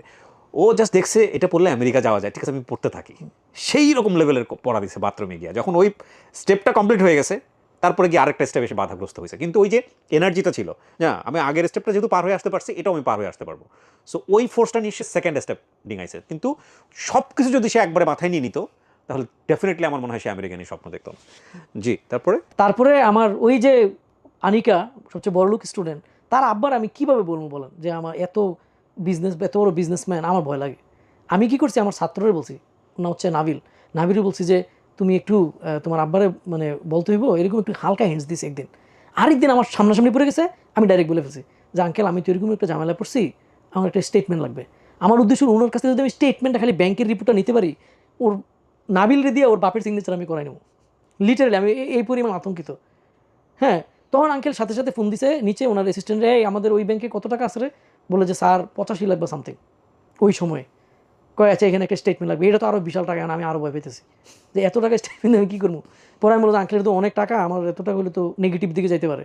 বলে যে আবার ফোন দিছে যে এটা একটা ট্রানজ্যাকশন হবে কালকে, তখন কত থাকবে? বলে যে স্যার ওই টাকাটা সরাই দিলে মনে 33-34 লাখের মতো থাকবে। আমি কাছে এটা ওকে, রিজনেবল। তো এটা বলছি, ওনার জন্য হয়তো এটা কোনো ঘটনাই না, কিন্তু আপনার জন্য জীবনে কত বড় ঘটনা। আমার খুশিতে মানে আমি লিটারালি পারলে দৌড় দিই, বুঝছেন? মানে যে উনি আমার বলছে দিবে সিগনেচার এবং স্টাম্পে যে সাইন করতে হবে, এটা আমি নাবিল থেকে নেবো, নাইলে আমি নিজে সাইন করে ফেলাম। এটা হচ্ছে বাস্তবতা। তো যাই হোক, পরের দিন যখন আসছি ব্যাংক থেকে, আমি স্টেটমেন্ট আনছি, ব্যাংকে গেছি, অফিসাররা দিতে চায় না। পরে আঙ্কেল যখন ফোন দিয়েছে, পুরো আমার সেই লেভেলের স্পেশাল ট্রিটমেন্ট। আরে কিছু এত বিজনেসম্যানের বিগ পার্সনের পাঠাইছে, এইবার ব্যাংকের ম্যানেজার সহকারে গরম হয়ে গেছে যে ওরটা একটু ওয়েট করা লাগলো কেন। তাকে স্টেটমেন্ট দিয়ে দিছে, এবার আমি স্টাম্পের মধ্যে সাইন নেবো কীভাবে। আঙ্কেল কীভাবে এটা জানছে, ওনার নাম শাহিন। উনি এসে আমার বলতেছে, এই তোমার তো এরকম একটা স্টাম্পে সাইন লাগার কথা, তুমি আমাকে বইলো কখন লাগবে। তারপর হচ্ছে আমি ওইখান থেকে ওনার কাছ থেকে এই সাইনটা নিই, নিয়ে হচ্ছে এইটা নিয়ে আমি এম্বাসি ফেস করি। তো যখন আমি এই টাইমটা পার হচ্ছিলাম জিআরির, তখন আমি একটা আপুর সাথে আমার কানেক্ট হয়। আপু হচ্ছে ঢাকা ইউনিভার্সিটির এক এমিরেটস প্রফেসরের মেয়ে। উনিও জিআরি করতো, আমি ওনারে হেল্প করতাম। উনি আমার ছোটো ভাই হিসেবে প্রচণ্ড আদর করতেন। উনি আমার টিউশনি ম্যানেজ করে দিয়েছেন, আমার এক ছাত্রী রিমজিম, যে আমার এই রেডিসনে হোটেল বুক করে দিলেন। ওই টিউশনি ওনার পড়াইতাম, এবং এই আফা হচ্ছে আমাকে খাওয়াইতেন, রাতের বেলা পড়াইতাম, ডিনার ওইখানেই করতাম। তারপর হচ্ছে উনি এম্বাসি ফিসের জন্য, আমার তো কোনো ড্রেস নাই ভাই, আমার একটা ভালো ড্রেস বানানোর ক্ষমতাও নাই।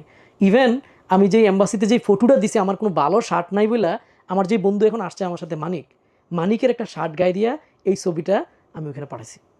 এই শার্টটাও ওর এখনো আছে, এবং এই ছবিটা একটু আগে আপনার এখানে রেকর্ডিং শুরু হওয়ার আগে দেখাইলাম দোস্ত, শার্টটার কথা মনে আছে? উনি আসছে ওনার সঙ্গে, আমাদের নিচে স্টুডিওতে বসে আছে, তার কথা বলছে। তো এম্বাসি ফেস করতে যখন গেছি, এম্বাসির ভিতরে গিয়ে দেখি বুয়েটের এক টিচার, আমার যে ক্লাস নিচ্ছে মাইক্রো প্রসেসর ইন্টারফেসিং, অনিন্দ্য তাসিন প্রধান, সে ওইখানে। তখন স্যার আমার জিজ্ঞাসা করছে, তুমি আমাদের ইউনিভার্সিটির কেউ আর গেছে কখনো আমেরিকায়? আমি কই না স্যার, মনে হয় জানার মতে আমি প্রথম। ইন্টারেস্টিংলি অনিন্দ্য তাসিন প্রধানের সাথে আমার এখনও ভালো সম্পর্ক। এখন এম্বাসি আমার জিজ্ঞাসা করতেছে যে তুমি তো অন্য আরেকটা ইউনিভার্সিটিতেও তোমার অ্যাডমিশন হয়েছে, স্কলারশিপ হয়েছে, তাহলে তুমি এই ইউনিভার্সিটি চুজ করছো কেন? আমার কিন্তু স্কলারশিপটার উপরে আরও এমফেসাইজ করা দরকার ছিল, যে এটা একটু বেশি টাকা দেয় এই সেই। কিন্তু আমি না বললে, আমি বলছি যে আমি তো ন্যানো টেকনোলজি নিয়ে রিসার্চ করবো, এই জন্য আমি ইউনিভার্সিটি চুজ করছি, এটার প্রোগ্রাম ন্যানো টেকনোলজিতে ভালো। ন্যানো টেকনোলজি হচ্ছে এমন একটা টেকনোলজি, এটা বলা হয় টেল list, technology alert list. America মনে করে এইসব সাবজেক্টে যারা পড়াশোনা করে তারা আমেরিকার জন্য একদিন থ্রেট হয়ে যেতে পারে। কেন? কারণ হচ্ছে এটা খুবই সেন্সিটিভ রিসার্চ এরিয়া ওকে। এবং পটেনশিয়ালি ডেঞ্জারাস রিসার্চ এরিয়া। যেমন একটা হচ্ছে toxicology, nuclear science and engineering, rocket, এই যে মিসাইল টিসাইল বানায়, এইসব সায়েন্স অ্যান্ড ইঞ্জিনিয়ারিংতে যাদের রিসার্চ এরিয়া, এটাকে ওরা টেল লিস্ট বলে। এখন কি বলে আমি জানি না, বলতে টেকনোলজি অ্যালার্ট লিস্ট। ওকে। এইটা নিয়ে যদি কেউ রিসার্চ করে সে আমেরিকার জন্য থ্রেট হতে পারে পটেনশিয়ালি। এই কারণে আমার দিয়ে দিল অ্যাডমিনিস্ট্রেটিভ প্রসেসিং। ওহো, বুঝতে পারছেন? এখন অ্যাডমিনিস্ট্রেটিভ প্রসেসিং মানে কি প্রথমে তো বুঝি নাই, বলে যে তোমার রিসার্চ ডিটেল দেবো। আমি তো রিসার্চের কি ওইভাবে ভালো কিছু বুঝি না। রিসার্চ বলতে এইটুকুই আছে, আমার এই বন্ধু মানিক বইটার একজন টিচারের সাথে কাজ করছে, ওদের একটা পেপার আছে, ওই পেপারটা পইরা এটার একটা সিমুলেশন আমি ম্যাথ ল্যাবে কইরা আরেকটা কনফারেন্স আমি সাবমিট করছি তাইওয়ানে, ওইখানে কনফারেন্সে অ্যাকসেপ্ট হয়েছে। এইটুকুই রিসার্চ। এইখানে আমি কোনো ইনোভেটিভ কোনো কাজ করি নাই। ওদের কাজটা যে ওরা কার্ভগুলো জেনারেট করছে এটার আমি একটু সিমুলেশন করে ডেটাগুলোর একটু গ্রাফ ট্রাফ করে, এইটুকুই আমার রিসার্চ। আমি তো কিছু বুঝি না। যাই হোক, উইকিপিডিয়া বিভিন্ন পেপার থেকে কপি পেস্ট করে টুরা বিশাল এক রিসার্চ পেপার বানাইয়া, এবং পুরোটা এখন আমার কাছে মনে হয় যা যা লিখছিলাম এটা 1 পেজ 2 পেজে হয়ে যেত, কিন্তু দিছি 10 পেজ নিয়ে ইউনিভার্সিটি এম্বাসিতে আই না একদিন দিয়ে গেছি আমি অ্যাডমিনিস্ট্রেটিভ প্রসেসিং। এই প্রসেসিং চলতেছে, মানে কবে হবে ভিসা এটা আনসার, কোনো গ্যারান্টি নাই। 221 যেটা কি হবে, 221 জি কেস হবে কি হবে না আমি তাও জানি না। প্রচণ্ড রকমের টেনশন এবং মানে পুরো লিটারালি ফ্রাস্ট্রেশনের কোনো সীমা নাই। তবে মনে মনে মানে বিশ্বাস করতেছি যে অ্যাডমিনিস্ট্রেটিভ প্রসেসিং কিন্তু ভিসা হয়, ভিসা হতে পারে। এক পর্যায়ে আমরা এই লং ওয়েটিং দেখে আপনার এম্বাসিতে প্রচুর ইমেল দিতেছি, এই করতেছি সেই করতেছি, তখন হচ্ছে এই ইউএস এম্বাসির একটা এখানে যে আছে স্টাডি সেন্টার বা সামথিং, এরা আমাদেরকে ডাকছে, যারা অ্যাডমিনিস্ট্রেটিভ প্রসেসিং আছে। আমরা আসছি, আসার পরে একজন কোশ্চেন করছিল ওই যে স্পিচটা দিতেছে যে আমি একজন গভর্নমেন্ট এমপ্লয়ি, আমি যদি আমেরিকায় আসে আমার চাকরি সারি আমি জীবনে আর এই চাকরি পাবো না, আমার কেসটা অ্যাডমিনিস্ট্রেটিভ প্রসেসিং, আপনার কি মনে হয় আমি ভিসা পাবো? উনি উত্তর দিয়েছিলেন, আপনি যদি ক্রিমিনাল না হন তাহলে আপনি ভিসা পাবেন, আপনি চাকরি ছেড়ে দিয়ে শপিং করেন এবং ফ্যামিলির টাইম দেন। ওকে। তখন আমাদের কনফিডেন্স তো একদম আকাশচুম্বী, তার মানে ভিসা আমি পাচ্ছি, এটা নিয়ে আমার চিন্তা করার দরকার নাই। তখন আমি অলরেডি শপিং শুরু করে দিছি, এবং এই যে শপিং করতেছে আমার কিন্তু কোনো টাকা নেই। আমার শ্যালিকা যে এখন একজন প্রতিষ্ঠিত অ্যাডভোকেট কুমিল্লা কোর্টে, সে আমারে এই শপিংয়ে টাকা দিছে, যে এটা দিয়ে আমেরিকা যাবে। ওর নাম রেশমা। রেশমা আমার টাকা দেয়, আমি শপিং করছি। কিন্তু ভাই আমার অ্যাডমিনিস্ট্রেটিভ প্রসেসিং আর শেষ হয় না। সর্বোচ্চ 90 দিন মানুষ অ্যাডমিনিস্ট্রেটিভ প্রসেসিংয়ে থাকে, আমি 90 দিনে ছিলাম। এবং যেই দিন ভিসাটা হয় এর আগের দিন আমার ভিক্টোরিয়া কলেজের এক ফ্রেন্ডের চেক করে আমি দিয়েছি ওর ভিসা হয়েছে, ওরা আমি ফোন দিয়ে জানাইছি, এই সালমান তোর ভিসা হয়েছে। কিন্তু আমি কিন্তু অ্যাডমিনিস্ট্রেটিভ প্রসেসিং, তখন একটা গ্রুপে চ্যাট করতেছি, হঠাৎ করে একজন বলছে আমার ফোন আসছে এম্বাসি থেকে, ফোন ধরছে, ফোন ধরে বলছে আমার ভিসা হয়েছে, চলে গেছে। আরেকজন চলে গেছে, তখন আমি আব্বারে ফোন দিছি, হ্যাঁ, বলার জন্য যে সবার ভিসা হচ্ছে, আব্বা আমার কেন ভিসা হচ্ছে না। হ্যাঁ, আমি মানে হতাশার তো আমার কোনো শেষ নাই। এই টাইমে আমি যে আব্বার সাথে কথা বলতেছি, এম্বাসি আবার আমারে ফোন দিছে। আব্বার কাছে দুঃখ প্রকাশ করে আমি লাইন কাটছি, আমার লাইনে না পাইয়া ওরা আমার আব্বারে ফোন দিছে, আব্বার ফোন নম্বরে। আমার আব্বা নানার বাড়িতে যাইতেছে সিএনজি দিয়া, আমার আম্মা বলছে তোর বাবা সিএনজি চলন্ত সিএনজি থেকে লাভ দিয়ে নেমে গেছে, শুধু আনন্দে যে আমার ছেলের আমেরিকার বিষয় হয়েছে। এবং সে সিএনজিতে না গিয়ে সে উল্টা দিকে দৌড়াইতেছে যে আমার ছেলের আমেরিকার বিষয় হয়েছে, যেটা অকল্পনীয়। আমরা কোনোদিন লজ্জায় বলিও নাই যে আমি আমেরিকার জন্য ইভেন ট্রাই করতেছি। সে উল্টা দিকে দৌড় দিছে। আমি ফোন নাম্বার পাইছি, আমার মনে আছে যে আমার 500 টাকার একটা সিরা নোট ছিল। আমি জিগাতলার বাসা থেকে এক দূরে আমি জিগাতলা বাস স্ট্যান্ড আসছি। আইসা সিএনজি কত ভাড়া কি আসবে আমি কিছু জিজ্ঞাসা করি নাই। যাওয়ার পরে এই 500 টাকা সিরা নোট দিয়েছি, আমি বলছি যে ভাই নিয়ে যান, এটা যদি আপনি হাফ দামেও বিক্রি করেন তাইলেও তো 250 টাকা হয়, আপনি নিয়ে যান, একদম লাস্ট মোমেন্ট এম্বাসি ক্লোজ করে ফেলবে। আমি গেছি, যাওয়ার পরে পাসপোর্টটা আমার দেখাইয়া বলতেছে যে তোমার ক্লাস তো খুব শীঘ্রই শুরু হয়ে যাবে, আর 2 দিন না 1 দিন আছে, তুমি কি যাইতে পারবা? আমি বলি আমি পারবো। তখন আমার ভিসাটা দিছে, আমি চলে আসছি। এখন ভিসা তো দিছে, খুব আনন্দের সংবাদ, কিন্তু আমি এই প্লেন ভাড়া, ওইখানের যে খরচ, একটা কম্পিউটার সাথে নিতে হবে, আমার তো কিছুই নাই, লিটারালি আমার কিচ্ছু নাই।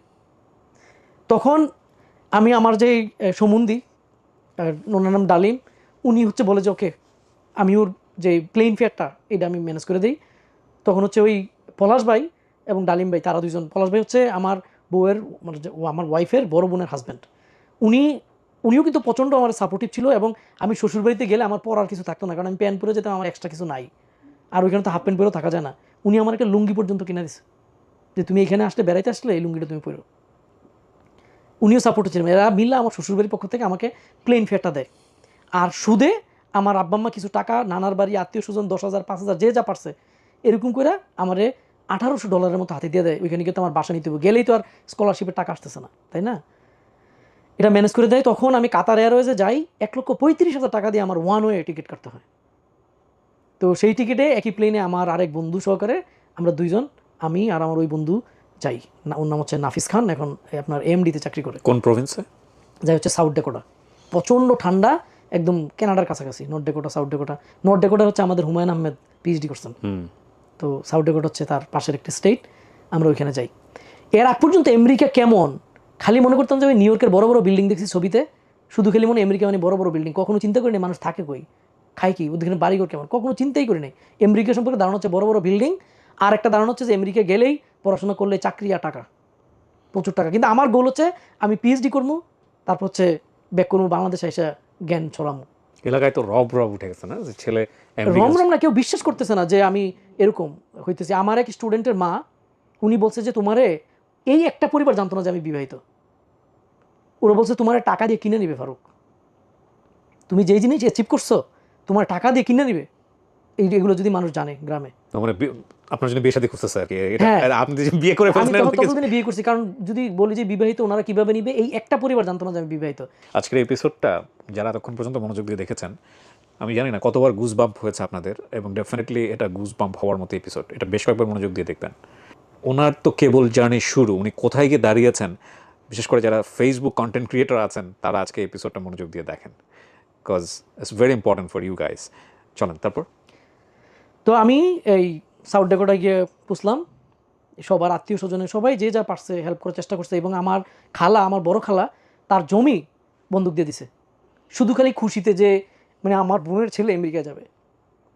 কারণ হচ্ছে আমরা সবচেয়ে, আমার খালাদের মধ্যে আমরা সবচেয়ে গরিব, গ্রামের মধ্যে সবচেয়ে আমরা নিপীড়িত, নির্যাতিত, কেউ কোনো পাত্তা দেয় না, সমাজে আমাদের কোনো অস্তিত্বই নাই। আমার কাছে মাঝে মাঝে মনে হয় যে কেউ আমাদেরকে মানুষ হিসেবে মনে করতো না। কুরবানির ঈদ আসতো, আমরা কুরবানি দিতে পারতাম না, মাঝখানে প্রায় 10 বছর আমরা কুরবানি দিই। আমার বউ আসার পরে আমাদের পুরো ফ্যামিলি চেঞ্জ হয়ে গেছে। আমরা যেখানে ওই যে বলতাম শুধু ডাইল খাইছি, এখন ডাইলের সাথে একটা ভর্তা হয়, আমার বউ ওটা রান্না করে। প্রথমবার আমি কুরবানি দেই তখন আর কি শুরু করি যখন আমার বউ আমার ঘরে আসে। একটা মজার বিষয় হচ্ছে আমার কিন্তু কোনো কম্পিউটার নাই, না থাকার কারণে সাউথ ডেকোটায় আমি একটা কোর্স নেই কম্পিউটার ভিশন, এবং এই প্রফেসর নাম হচ্ছে রেন্ডিসি হুবার। সে হচ্ছে বলে যে তুমি মাস্টার্স করতেছো না, তুমি যদি এই সাবজেক্টে মাস্টার না হও পাস করাবো না, মাস্টার হইতে হবে। কিন্তু রিসার্চ পেপারটা পরে এটাকে আপনি ইমপ্লিমেন্ট করতে হয়। আপনি যখন যে এআই দেখতেছেন, কম্পিউটার ভিশন দেখতেছেন, ছবি একটার সাথে একটা লাগাই দেয় না, ওই রিসার্চ পেপারগুলো ওগুলো আমি কোডে ইমপ্লিমেন্ট করি। এটা হচ্ছে আমার হোমওয়ার্ক। হ্যাঁ, আপনি যে প্যানোরামা ছবি তোলেন, এটা ছিল একটা হোমওয়ার্ক অ্যাসাইনমেন্ট। আপনাকে এরকম ছবি তুলে দিবে, ইমেজ স্টিচিং করে প্যানোরামা ভিউ তৈরি করবেন। কিন্তু কম্পিউটার ছাড়া এগুলো সম্ভব না। আমি কিন্তু রিসার্চ পেপার পরে আমি বুঝি কী করতে হবে, কিন্তু আমার কম্পিউটারের যে ফর লুপ একটা কম্পিউটার একটা কনসেপ্ট, এটা চালাইতে আমি এটা বুঝি না। আমার এক বন্ধু রিজবি, এখন এই লাস্টে টেসলাতে চাকরি করতো, ও বহু সময় নষ্ট করছে আমার ফর লুপ বোঝানোর জন্য, পারে না বুঝাইতে। এই হচ্ছে আমার প্রোগ্রামিংয়ের স্কিল। আর এখানে যেখানে পড়াশোনা করছি, গ্রাম থেকে আসছি, অনেকবার আমরা ইলেকট্রিক্যাল ইঞ্জিনিয়ার, প্রোগ্রামিং শেখার কী দরকার? প্রোগ্রামিং প্রত্যেকে শেখা উচিত, যারা লিটারেচার নিয়ে পড়াশোনা করে তাদেরও। কারণ প্রোগ্রামিং শুধু খালি কম্পিউটার কোড না, এটা আপনার লজিক্যাল ব্রেইন, এটা প্রসেস অ্যানালাইসিস করতে শেখায়। আপনি এটা না হলে ওইটা হবে, ওইটা না হলে ওইটা হবে। কম্পিউটারের অনেক বড় বড় প্রবলেম কিন্তু আমরা ব্রুট ফোর্স ইউজ করে আমরা সলভ করি। এটা হচ্ছে ওই স্ট্র্যাটেজিটা বাইর করে। শর্টেস্ট পাথ, আপনি গুগল ম্যাপ ইউজ করেন, কম্পিউটার অ্যালগরিদম। আপনার এই ধরনের জিনিস চিন্তা করলে আপনার ব্রেইন অ্যানালিটিক্যাল ক্যাপাবিলিটি আপনার বাড়বে, ব্রেইনের পাওয়ার বাড়বে। তো প্রোগ্রামিংয়ের আমি পিও পারি না, ওই কোর্সে আমি ডাইরেক্ট এফ পাইছি। অনেকে হলেও তো এটা লজ্জায় বলতো না, আমি ডাইরেক্ট এফ পাইছি। এখন এফ পাওয়াতে গ্র্যাজুয়েট স্টুডেন্টরা যদি কখনো 80 নিচে পায়, তাহলে কিন্তু সে আপনার প্রভিশনাল পিরিয়ডে পড়ে, এবং সে স্কলারশিপ হারাই ফেলার সম্ভাবনা আছে পরের সেমিস্টারে যদি এটা রিকভারি করতে না পারে। দেন আমার যে প্রবলেমটা সেটা হলো যে যায় 2 পয়সা ওইখানে অ্যাসিস্ট্যান্টশিপ হিসেবে পাইতাম, তখন আমার অনেক স্টুডেন্ট, প্রায় 63 স্টুডেন্ট ছিল ইউএস আর্মি, আমি ল্যাব করাইতাম, বুঝছেন। তারপর হচ্ছে সকালবেলা ঘুম থেকে উঠতে আমার কষ্ট হইতো, কারণ হচ্ছে ঘুমের সাইকেলটা আমি ঠিক করতে পারি নাই। এই পুরো রাত্র জাগতাম, তারপর হচ্ছে সকালবেলা এটা ডিলে হয়ে যেত। তা আমার এই ডিফিকাল্টিস দেখে তখন ওইখানে একজন, ওনার নাম হচ্ছে শ্যামস জোহারকে, শামসুজ্জোহা, শ্যামস ভাই, উনি আমার কিছু টাকা লোন দিলেন যে তুই একটা কম্পিউটার কিনে, নাহলে তুই পাস করতে পারবি না। এই রাতভর হচ্ছে আপনার ল্যাপটপে বসে থাকি, সকালবেলা অনেক সময় ক্লাস নিতে, ওইখানে কিন্তু ডিসিপ্লিনটা খুব ইম্পর্ট্যান্ট। দেখা গেল যে আমার ক্লাসে যেতে দেরি হয়, ইউএস আর্মি ওরা তো আরও বেশি ডিসিপ্লিন, কমপ্লেন করে দেয়। এরকম আমি কমপ্লেন একবার ইমেলও পাইছি হেড অফ দ্য ডিপার্টমেন্ট, এই তুমি কোথায় ছিল। এরপরে হচ্ছে যেই ছেলেটা জীবনে কোনো দিন চোখে দেখে নাই, বিয়ার কখনো দেখে নাই যে এটা দেখতে কেমন, কী রঙের, ওইখানে গিয়ে কিছু বড় ভাইদের সাথে মাসে 1-2 বার একটু ড্রিঙ্কস খাইছি। একবার এই ড্রিঙ্কস করার জন্য ক্লাস বাদ দিয়ে আমি বাসা চলে আসছি, যে কেউ তো আমার দেখে না। আমেরিকায় কেউ যদি মনে করে আমাকে কেউ দেখে না, it's the biggest mistake of their life. তারা না দেখেই অনেক কিছু দেখে ফেলে। Everything is under monitor. আমি মনে করছি আমি একটু হেল্প করি, পোলা মানে হেল্প লাগে না ল্যাবে, এটা বেসিক ক্লাসের ল্যাব, আমি গিয়ে বসে থাকি, এরা নিজে নিজেরই ল্যাব করে, আমি জাস্ট খালি বসে থাকি। তাহলে আমি একটু আর্লি চলে যাই, রাতের বেলা ইমেল চলে আসছে, তুমি আজকে কোথায় ছিলা ল্যাবে। তার মানে চাই আন্ডার কনস্ট্যান্ট মনিটর। যাই হোক, এটা একটা টিচার অ্যাসিস্ট্যান্ট হিসেবে আপনি ছিলেন ওই হ্যাঁ, সময়? Teaching assistant. ওকে। তো ওই টিচারের ল্যাব ক্লাসটা আমি নিতাম আর কি, একটা বেসিক কোর্সের একটা ল্যাব ক্লাস, ওটা সারাদিন থাকতো, পুরো 8 ঘন্টা। আমি ড্রয়িং রুমে থাকতাম, সব অল্প টাকা ভাড়া দিয়া, বাকি কিছু টাকা আমার বাড়িতে পাঠানো লাগতো আমার পরিবারের জন্য। বাই দিস টাইম আমার বাপের কিন্তু কেউ আর কাজে নেয় না। তোমার ছেলে আমেরিকা থাকে, কাজ করবে কেন? গ্রামে তো ওনারে আর কেউ কাজে নেয় না। আরেকটা সংকটের মধ্যে আমরা পড়ে যাই, পরিবার। তো ডিপার্টমেন্টে আমার রিপিউটেশনও খারাপ হয়, আবার হচ্ছে ওই কম্পিউটার ভিশন কোর্স আমি টোটাল ফেল করি। আমি কি করছি, আমি সিদ্ধান্ত নিয়েছি ওকে আমি ইউনিভার্সিটি ছেড়ে দেবো। তো আমি ইউনিভার্সিটি ছেড়ে দিই। আমার মনে আছে হেড অফ দ্য ডিপার্টমেন্ট আমাদেরকে ডাইকে নিছে, নেওয়ার পর বলছে, তোমরা কি জানো না তোমরা কোথায় পড়তে আসছো, কি ডিগ্রিটা তোমরা নিতেছো, কি এডুকেশনটা তোমরা পাচ্ছ, সারা পৃথিবীর শ্রেষ্ঠ এডুকেশন। এবং ওই সাবজেক্ট যেটাতে ফেল করছি, ওইটার যে প্রফেসর রেন্ডিসি হুবার, সে মনে করে যে ইঞ্জিনিয়াররা হচ্ছে most intelligent person on earth, এবং সে স্ট্রংলি শরীরটা এরকম করে বলতো এটা, যে ডাক্তার হোক যাই হোক, এগুলো কে বানাইছে, এইসব টুলস ইকুইপমেন্টস সব আমরা বানাইছি। সে হচ্ছে এরকম খুব জাদ্রেল একটা প্রফেসর। সে লিটারালি প্রতি মাসে ওই সময় একটা করে রিসার্চ পেপার পাবলিশ করতো।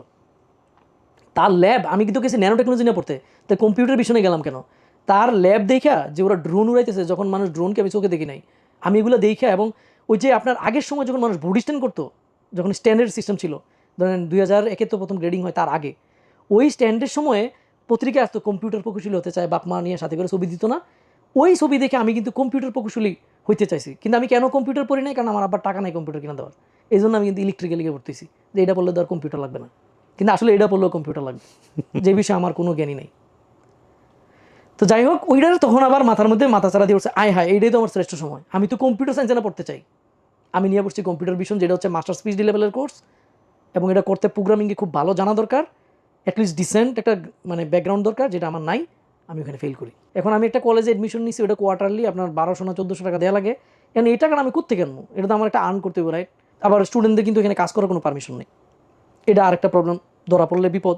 তখন বাংলাদেশি একটা লোক, সে রেস্টুরেন্টে কাজ করে, নাম হচ্ছে মহিন ভাই বলে যে, ভাই আপনি মানে লিটারালি ওনার একজন মেক্সিকান এমপ্লয়ি সরাই দিয়া, সে বলে যে আপনি আমার একটু হেল্প করেন। তা আমি ওনারে হেল্প করতে যাই, একটা পাকিস্তানি রেস্টুরেন্ট, ওনার একটু হেল্প করি, উনি আমার একটা বকশিস হিসেবে কিছু টাকা দেয়। রেস্টুরেন্টে যে আমি নান বানাইতাম, তো এই নান বানাইতে গেলেই ওই তন্দুরের যে হিটটা আমার এই দাড়িগুলো এখানে পুড়ে যেত। আমার ওই চাচার একটা দোকান ছিল, ওটা আসলে একটা বন্ধুর দোকান, তো ওইখানে গিয়ে আমি চোখ বন্ধ করে চুপ করে বসে থাকতাম, আমার ব্রেইন কোনো কাজ করে না। আর আমার কাছে বারবার মনে হতো যে আমার ওই যে তন্দুরের মধ্যে যে নান মারতেছি, আমার কাছে মনে হচ্ছে প্রতিটা নান হচ্ছে আমার ব্রেইনের কোনো একটা অংশ আমি বার্ন করতেছি। কারণ আপনি তো ইন্টেলেকচুয়াল কারোর সাথে ডিসকাশন হচ্ছে না, আপনি তো আস্তে আস্তে করে ডাউন হয়ে যেতেছেন। তো আমার তো টুফেল স্কোর খুব ভালো ছিল না, তখন আমি আরেকবার টুফেল দিই, দেওয়াতে একটা ভালো স্কোর আসে। এর আগে আমার ওয়াইওমিংয়ে আমার অ্যাডমিশন ছিল, কিন্তু এরপরে যখন আমি বললাম যে আমি আবার আসতে চাই, ওরা বলে যে না করে দেয়, এইটাও আমার পথ বন্ধ হয়ে যায়। তারপর আমি আরেকটা সাউথ ডেকোটার হচ্ছে একটা বড় একটা ইউনিভার্সিটি, ওইখানে হচ্ছে আমি অ্যাপ্লাই করি, সাউদার্ন ইলিনয় কার্বনডেলে, ওটা খুবই বড় ইউনিভার্সিটি, এবং ওইখানের অনেক পিএইচডি হোল্ডার আছে যারা বাংলাদেশি মানুষ স্কলার। তো ওইখানে আমার অ্যাডমিশন হয়, আমার একটা এক্সিলেন্ট গ্র্যাজুয়েট স্টুডেন্ট অ্যাওয়ার্ড দেয়, কারণ হচ্ছে আমার হাই জিআর স্কোর এবং রেজাল্ট ভালো। বাই দিস টাইম আমার ওই যে প্রোগ্রামিংয়ে যে আমি খারাপ করছি, ওইটা কিন্তু আমার মাথায় রয়েছে। আমি করছি কি, ওই সামারে প্রোগ্রামিংয়ের একটা বই আছে লেটার সি, ওই বইয়ের মনে হয় কোনো পেজ আমি বাদ দিই নি, এক্সারসাইজ সহকারে পুরা রাতভর আমি এটা করতাম। এইবার একবারে কোমরে ধরেন গামছা বাইন্দা পড়াশোনা শুরু করছি। এইবার তো আর আমার কোনো বাচ্চার কোনো রাস্তা নাই। আর আস্তে আস্তে করে একটা ভাইব তৈরি হয়েছে যে আই ক্যান ডু প্রোগ্রামিং, এবং প্রিটি মাচ আশেপাশে অনেক বাঙালি হোক ইন্ডিয়ান হোক তারাও জানে যে I can do programming. By this time আমার ওয়াইফরে আমেরিকা নেওয়ার জন্য, কারণ আমি যেহেতু স্টুডেন্ট ভিসা, এটা একটু ভিসা পাওয়া সহজ, আমার ওয়াইফকে নিয়ে আসা দরকার, কিন্তু আমার কোনো ব্যাংকে টাকা নাই, ব্যাংক স্টেটমেন্ট নাই। তখন এই চাচা আরেকজনকে দিয়ে কিছু টাকা ম্যানেজ করে $2000 রাখলো, আর আমার এই বন্ধু মানিক তার মামারে দিয়ে একটা ব্যাংক স্টেটমেন্ট বাইর করে এম্বাসি ফেস করে আমার ওয়াইফরে যে এই লোকটা হেল্প করবে এটা বলে আমার ওয়াইফ একবার গিয়ে ঘুরে আসলো আমেরিকা থেকে। হ্যাঁ, আমেরিকা থেকে। এবং আমার ওয়াইফ যখন আমেরিকা গেছে, গ্রামের লোক বলছে আরে ঢাকা থেকে ঘুরে এসে, কেউ বিশ্বাসই করে না যে আমেরিকা থেকে আসছে। তো 3 মাস পরে আমার ডিগ্রি শেষ হয়েছে, আমি ওরে বললাম যে তুমি চলে যাও, আমি একটু সেটেল হয়ে নেই। বাই দিস টাইম আমি এক বন্ধুর রেফারেন্সে আমি একটা চাকরি পাই, অলিম্পাস আমেরিকা নামে একটা ক্যামেরা কোম্পানি ছিল, ওরা কিন্তু অন্যান্য মেডিকেল ডিভাইসও বানায়, ওইখানে আমি ঢুকি, তাও এক বন্ধুর রেফারেন্সে। ওইখানে আমি চাকরি শুরু করার পরে 1-2 মাস পরে আমি দেখি যে ওরা আমার H1B করবে না। H1B হচ্ছে আরেকটা ভিসা, স্টুডেন্ট ভিসা থেকে আপনি ওয়ার্ক ভিসাতে যাবেন, H1B এটা ওরা করবে না, এবং আমি আসলে পারফরমেন্সও ভালো করতেছি না, কারণ হচ্ছে আমি কিছু বুঝি না আসলে, সফটওয়্যার ইঞ্জিনিয়ারিং। আমি প্রোগ্রাম লিখতে পারি, কিন্তু আসলে আমি কম্পিউটার সায়েন্সের কোনো ব্যাকগ্রাউন্ড নেই, আমি আসলে প্রপারলি বুঝি না। তখন আমি দেখলাম যে এটা একটা ডিফিকাল্টিস হবে। তখন আমি তাড়াতাড়ি এই চাকরি ছাইড়া দিয়ে আমি ইন্ডিয়ান এক বন্ধুর কাছে বলি যে এখন আমি কী করতে পারি। তখন ও বলে যে তুই এক কাজ কর, একটা কনসাল্টিং কোম্পানি আছে, এখানে তুই জয়েন কর আপাতত, এরা তোর H1Bটা করে দিবে, ওরা একটু ট্রেনিং করাইয়া মানে একটা জব ম্যানেজ করবে। তো ওরা আমার ট্রেনিং করাইছে, ওরা মানে আমি চাকরি আসলে মিলাইতে পারতেছি না, হচ্ছে না। ওরা অনেক চেষ্টা করে, এগুলো অন্য অনেক কায়দা আছে চেষ্টা করার, তো কোনোভাবে মিলাইতে পারতেছে না। একদিন আমার হেল্প করার মতো আর কেউ নাই, আমি ওই ইন্টারভিউ আমি নিজেই দিই, যে আমি আর আমার তো কোনো রাস্তা নাই, কেউ আর মানে হেল্প করার ইন্টারেস্টও নাই, কারণ আমার 3-4 মাস হয়ে গেছে, আমার চাকরি হচ্ছে না। পরে আমি ইন্টারভিউ ওই ইন্টারভিউতে আমার কোনো কিছু জিজ্ঞাসাই করে না করে আমার হায়ার করে। আমার মনে আছে যে ওরা ইনভাইট করে জয়েনিং ডেটের আগে যে একটা কিক অফ মিটিং আছে, তুমি একটু জয়েন করো। আমি বলি যে আমি অসুস্থ, কারণ আমার ভয় হলো যে কিক অফ মিটিংয়ে যদি আমি কিছু না বলতে পারি, আমার যদি চাকরি আবার ক্যান্সেল করে দেয়। তো তখন আমি এটাতে জয়েন করি না, বাট পরে আমি যে সার্টেন ডেট, ওই ডেটে গিয়ে ওইখানে উপস্থিত হই। এবার আমি ভয়ে বাসাও নেই না, আমার কাছে আসলে টাকাও নেই। আমি একটা হোটেলে এক্সটেন্ডেড স্টে, একটা হোটেলে থাকি, ওইখানে একজন বাংলাদেশি ভাই আছে, ওনার কাছ থেকে আমি টাকা ধার নিয়ে ওই হোটেলে দেই, হোটেলে থাকি। 2-3 মাস করার পরে বেতন পাইছি, আমার টাকা পয়সা হয়েছে। কোন কোম্পানি এটা? Blue sky partners. হ্যাঁ, ব্লু স্কাই পার্টনার্স। ওরা হচ্ছে কে অ্যান্ড জেরার্ড, দুইটা জুয়েলারি কোম্পানি, ওদের অ্যাপ বানাই দিছে। আমি হচ্ছে ওই অ্যাপটা বানাই, মোবাইল অ্যান্ড্রয়েড। তখন আমি অ্যান্ড্রয়েড ইঞ্জিনিয়ার, তো এটা আমি বানাই দিতেছি ওইখানে। আমি কিন্তু কোনো বাসা টাসা নেই। 2-3 মাস পরে যখন আমি কিছু লোন ছিল বাড়িতে, এই লোনগুলো দিছি, কারণ ওইখানে আপনার ডলার বাংলাদেশে পাঠালে অনেক হয়ে যায়, কিছু লোন দিছি। তারপরে আমি একটা গাড়ি কিনছি। ওই গাড়ি কেনার সময় গাড়ির যে কোম্পানি লোন দিছে, শুধু জবের অফারটা দেখে গাড়ি লোন দিছে, ওইখানে কিছু টাকা ওরা আমার একটা ক্রেডিট কার্ড দিয়েছে, তুমি আরও 5,000 টাকা নাও। এই 5,000 টাকা আমি ক্যাশ উড়াইয়া বাড়িতে পাঠাইছি, যেটা লোন শেষ করতে হবে বাড়িতে। কারণ বাড়িতে অলরেডি আমার বাপ একটু জমিও বিক্রি করে দিছে, জমি না মানে আমাদের যে পুকুরের অংশ, এটা পর্যন্ত বিক্রি করে দিছে, কারণ আর সে থাকতে পারতেছে না, অনেক সুদের টাকা, খালি স্ট্রেসফুল হয়ে যেতেছে। তো আমি দিয়ে দিই। তারপরে ইন্টারেস্টিংলি আমার ওয়াইফকে আমি কল করি যে তুমি আবার আসো। আমি একটু দাঁড়াইছি, ওমা আমার ওয়াইফের টিকিট কাটছি, তার 15 দিন জানাইছে যে আমাদের প্রজেক্ট শেষ, আমার চাকরিও শেষ, আমার না শুধু এই পুরো টিমই আউট, কারণ ওই প্রজেক্টের phase, first phase second phase করে আছে, ওই ফেজ কমপ্লিট। আরেক মহাবিপদ। তারপর আমি 6 জায়গায় ইন্টারভিউ দিই, 5 জায়গা থেকে আমার অফার আসে। তো আমার ওয়াইফ ডিসিশন নেয় যে তুমি শিকাগোতে যাও, কারণ শিকাগোতে ওর নাকি ভালো লাগছে, কারণ প্রথম সে শিকাগোতে গিয়ে ল্যান্ড করছিল, তো এই কারণে তার শিকাগোর প্রতি একটা ভালোবাসা।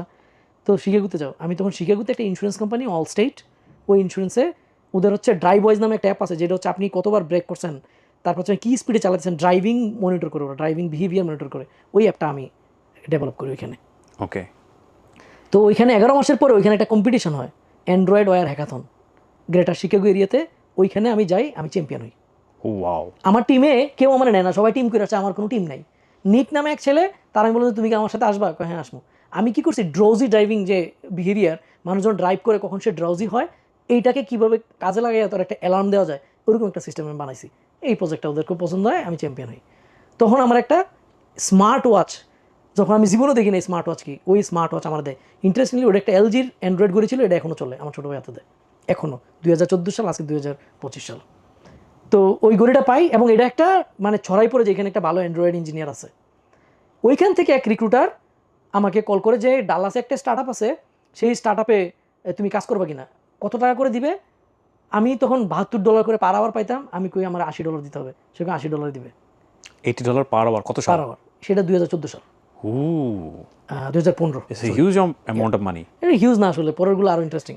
তো 2015 সালের শুরুর দিকে পসিবলি আমি ভয়ে যে এটা কোনো নাম ছাড়া, ভাই এটা একটা স্টার্ট আপ, এবং এই স্টার্ট আপ কে শুরু করছে জানেন?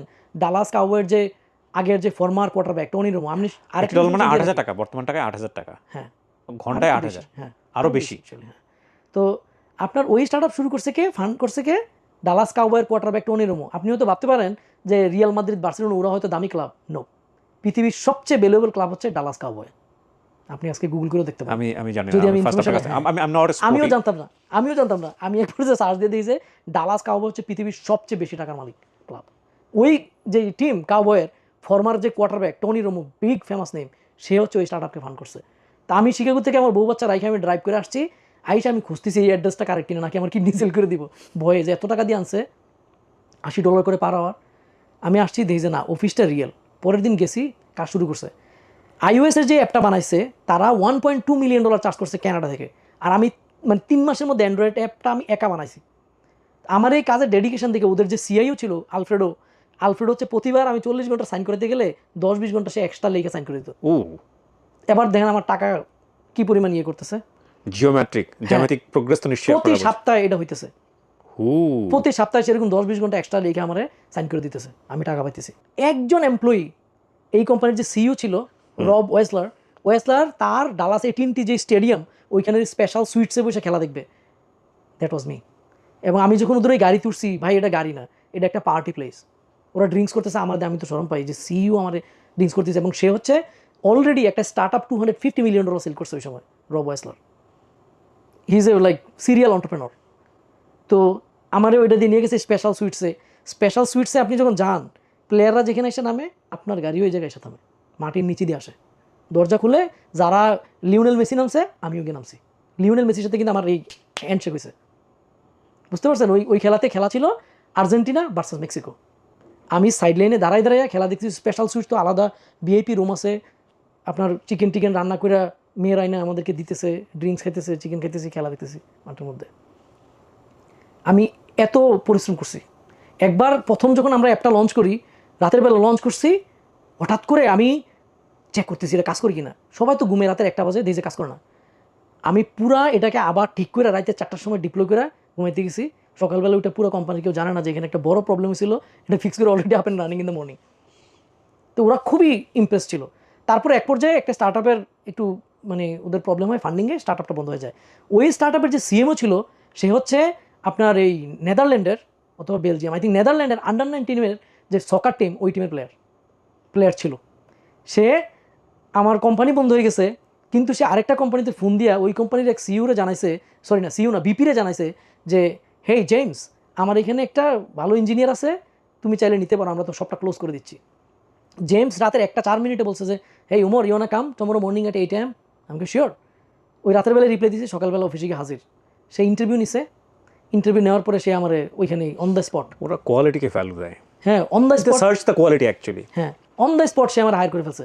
অনেক ইন্টারভিউ নিছে, 3-4 জনে, অন দ্য স্পট হায়ার। বলছে যে তুমি যেদিন জয়েন করবা এই দিন থেকে হচ্ছে তোমার গ্রিন কার্ড প্রসেস শুরু হবে। বাই দিস টাইম আমি আপনার ওই H1B পাইছি লটারিতে। ওয়াইফ গেছে? হ্যাঁ ওয়াইফ ততদিন আমার সাথেই আছে। তো H1B পাইলাম, তারপর হচ্ছে এই কোম্পানিতে আসার সাথে সাথে গ্রিন কার্ড প্রসেস শুরু করে দিচ্ছে। এবং লাকিলি ওই কোম্পানিতে স্মার্ট প্যাকেজ যে ডেলিভারি সিস্টেম অ্যামাজনের, ওদের একটা প্রোডাক্ট আছে, এটার নাম হচ্ছে এগ। আমার ওই ভিপি নিয়ে বলছে যে ভিপি আমার খুবই পছন্দ করতো, যে এই প্রোডাক্টটা হচ্ছে তুমি হচ্ছে সেভিয়ার, তুমি এটারে বাঁচাইবে, প্রোডাক্টটা ডেড হয়ে যেতেছে কারণ প্রপারলি ফাংশন করতেছে না। আমি কাজ শুরু করলাম, অল্প কিছুদিন ওদের মোবাইল প্ল্যাটফর্মে কাজ করছি, তারপর হচ্ছে ওই এগ আমি একা ডেভেলপ করতেছি। আমার জীবনের সবচেয়ে বেস্ট প্রজেক্ট, আমি স্টিল ফিল ভেরি প্রাউড। কারণ ওটা হচ্ছে আপনার দেখা যায় তো, আপনি ধরুন একটা প্যাকেজ ডেলিভারি করছেন, আপনার কাছে একটা পিন আসছে, পিনটা দিচ্ছেন, দরজা খুলছেন, আপনি প্যাকেজ নিয়ে যেতেছেন হার্ডওয়্যারের সাথে। এবং ওইটার যে প্রোটোকল, এটা হচ্ছে ডিফারেন্ট প্রোটোকল, এই বিষয়ে আমার কোনো জ্ঞানই নেই। আমি বই চিট পড়া ওই কোম্পানির সিটিওর সাথে আমি কাজ করে এটা ফিগার আউট করছি।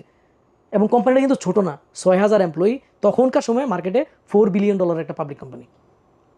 এবং ওই কোম্পানির সিইও পর্যন্ত আমাকে চেনে, বিপি এসবিপি সবাই আমাকে চেনে। কারণ ওই প্রোডাক্টটা যখন নতুন হায়ারিং ব্যাচ আসে, এই প্রোডাক্টটা ডিসপ্লে হয়, দেখায় যে এটা আমরা বানাইছি, তখন আমি এটা দেখাই, আমি এটা করি।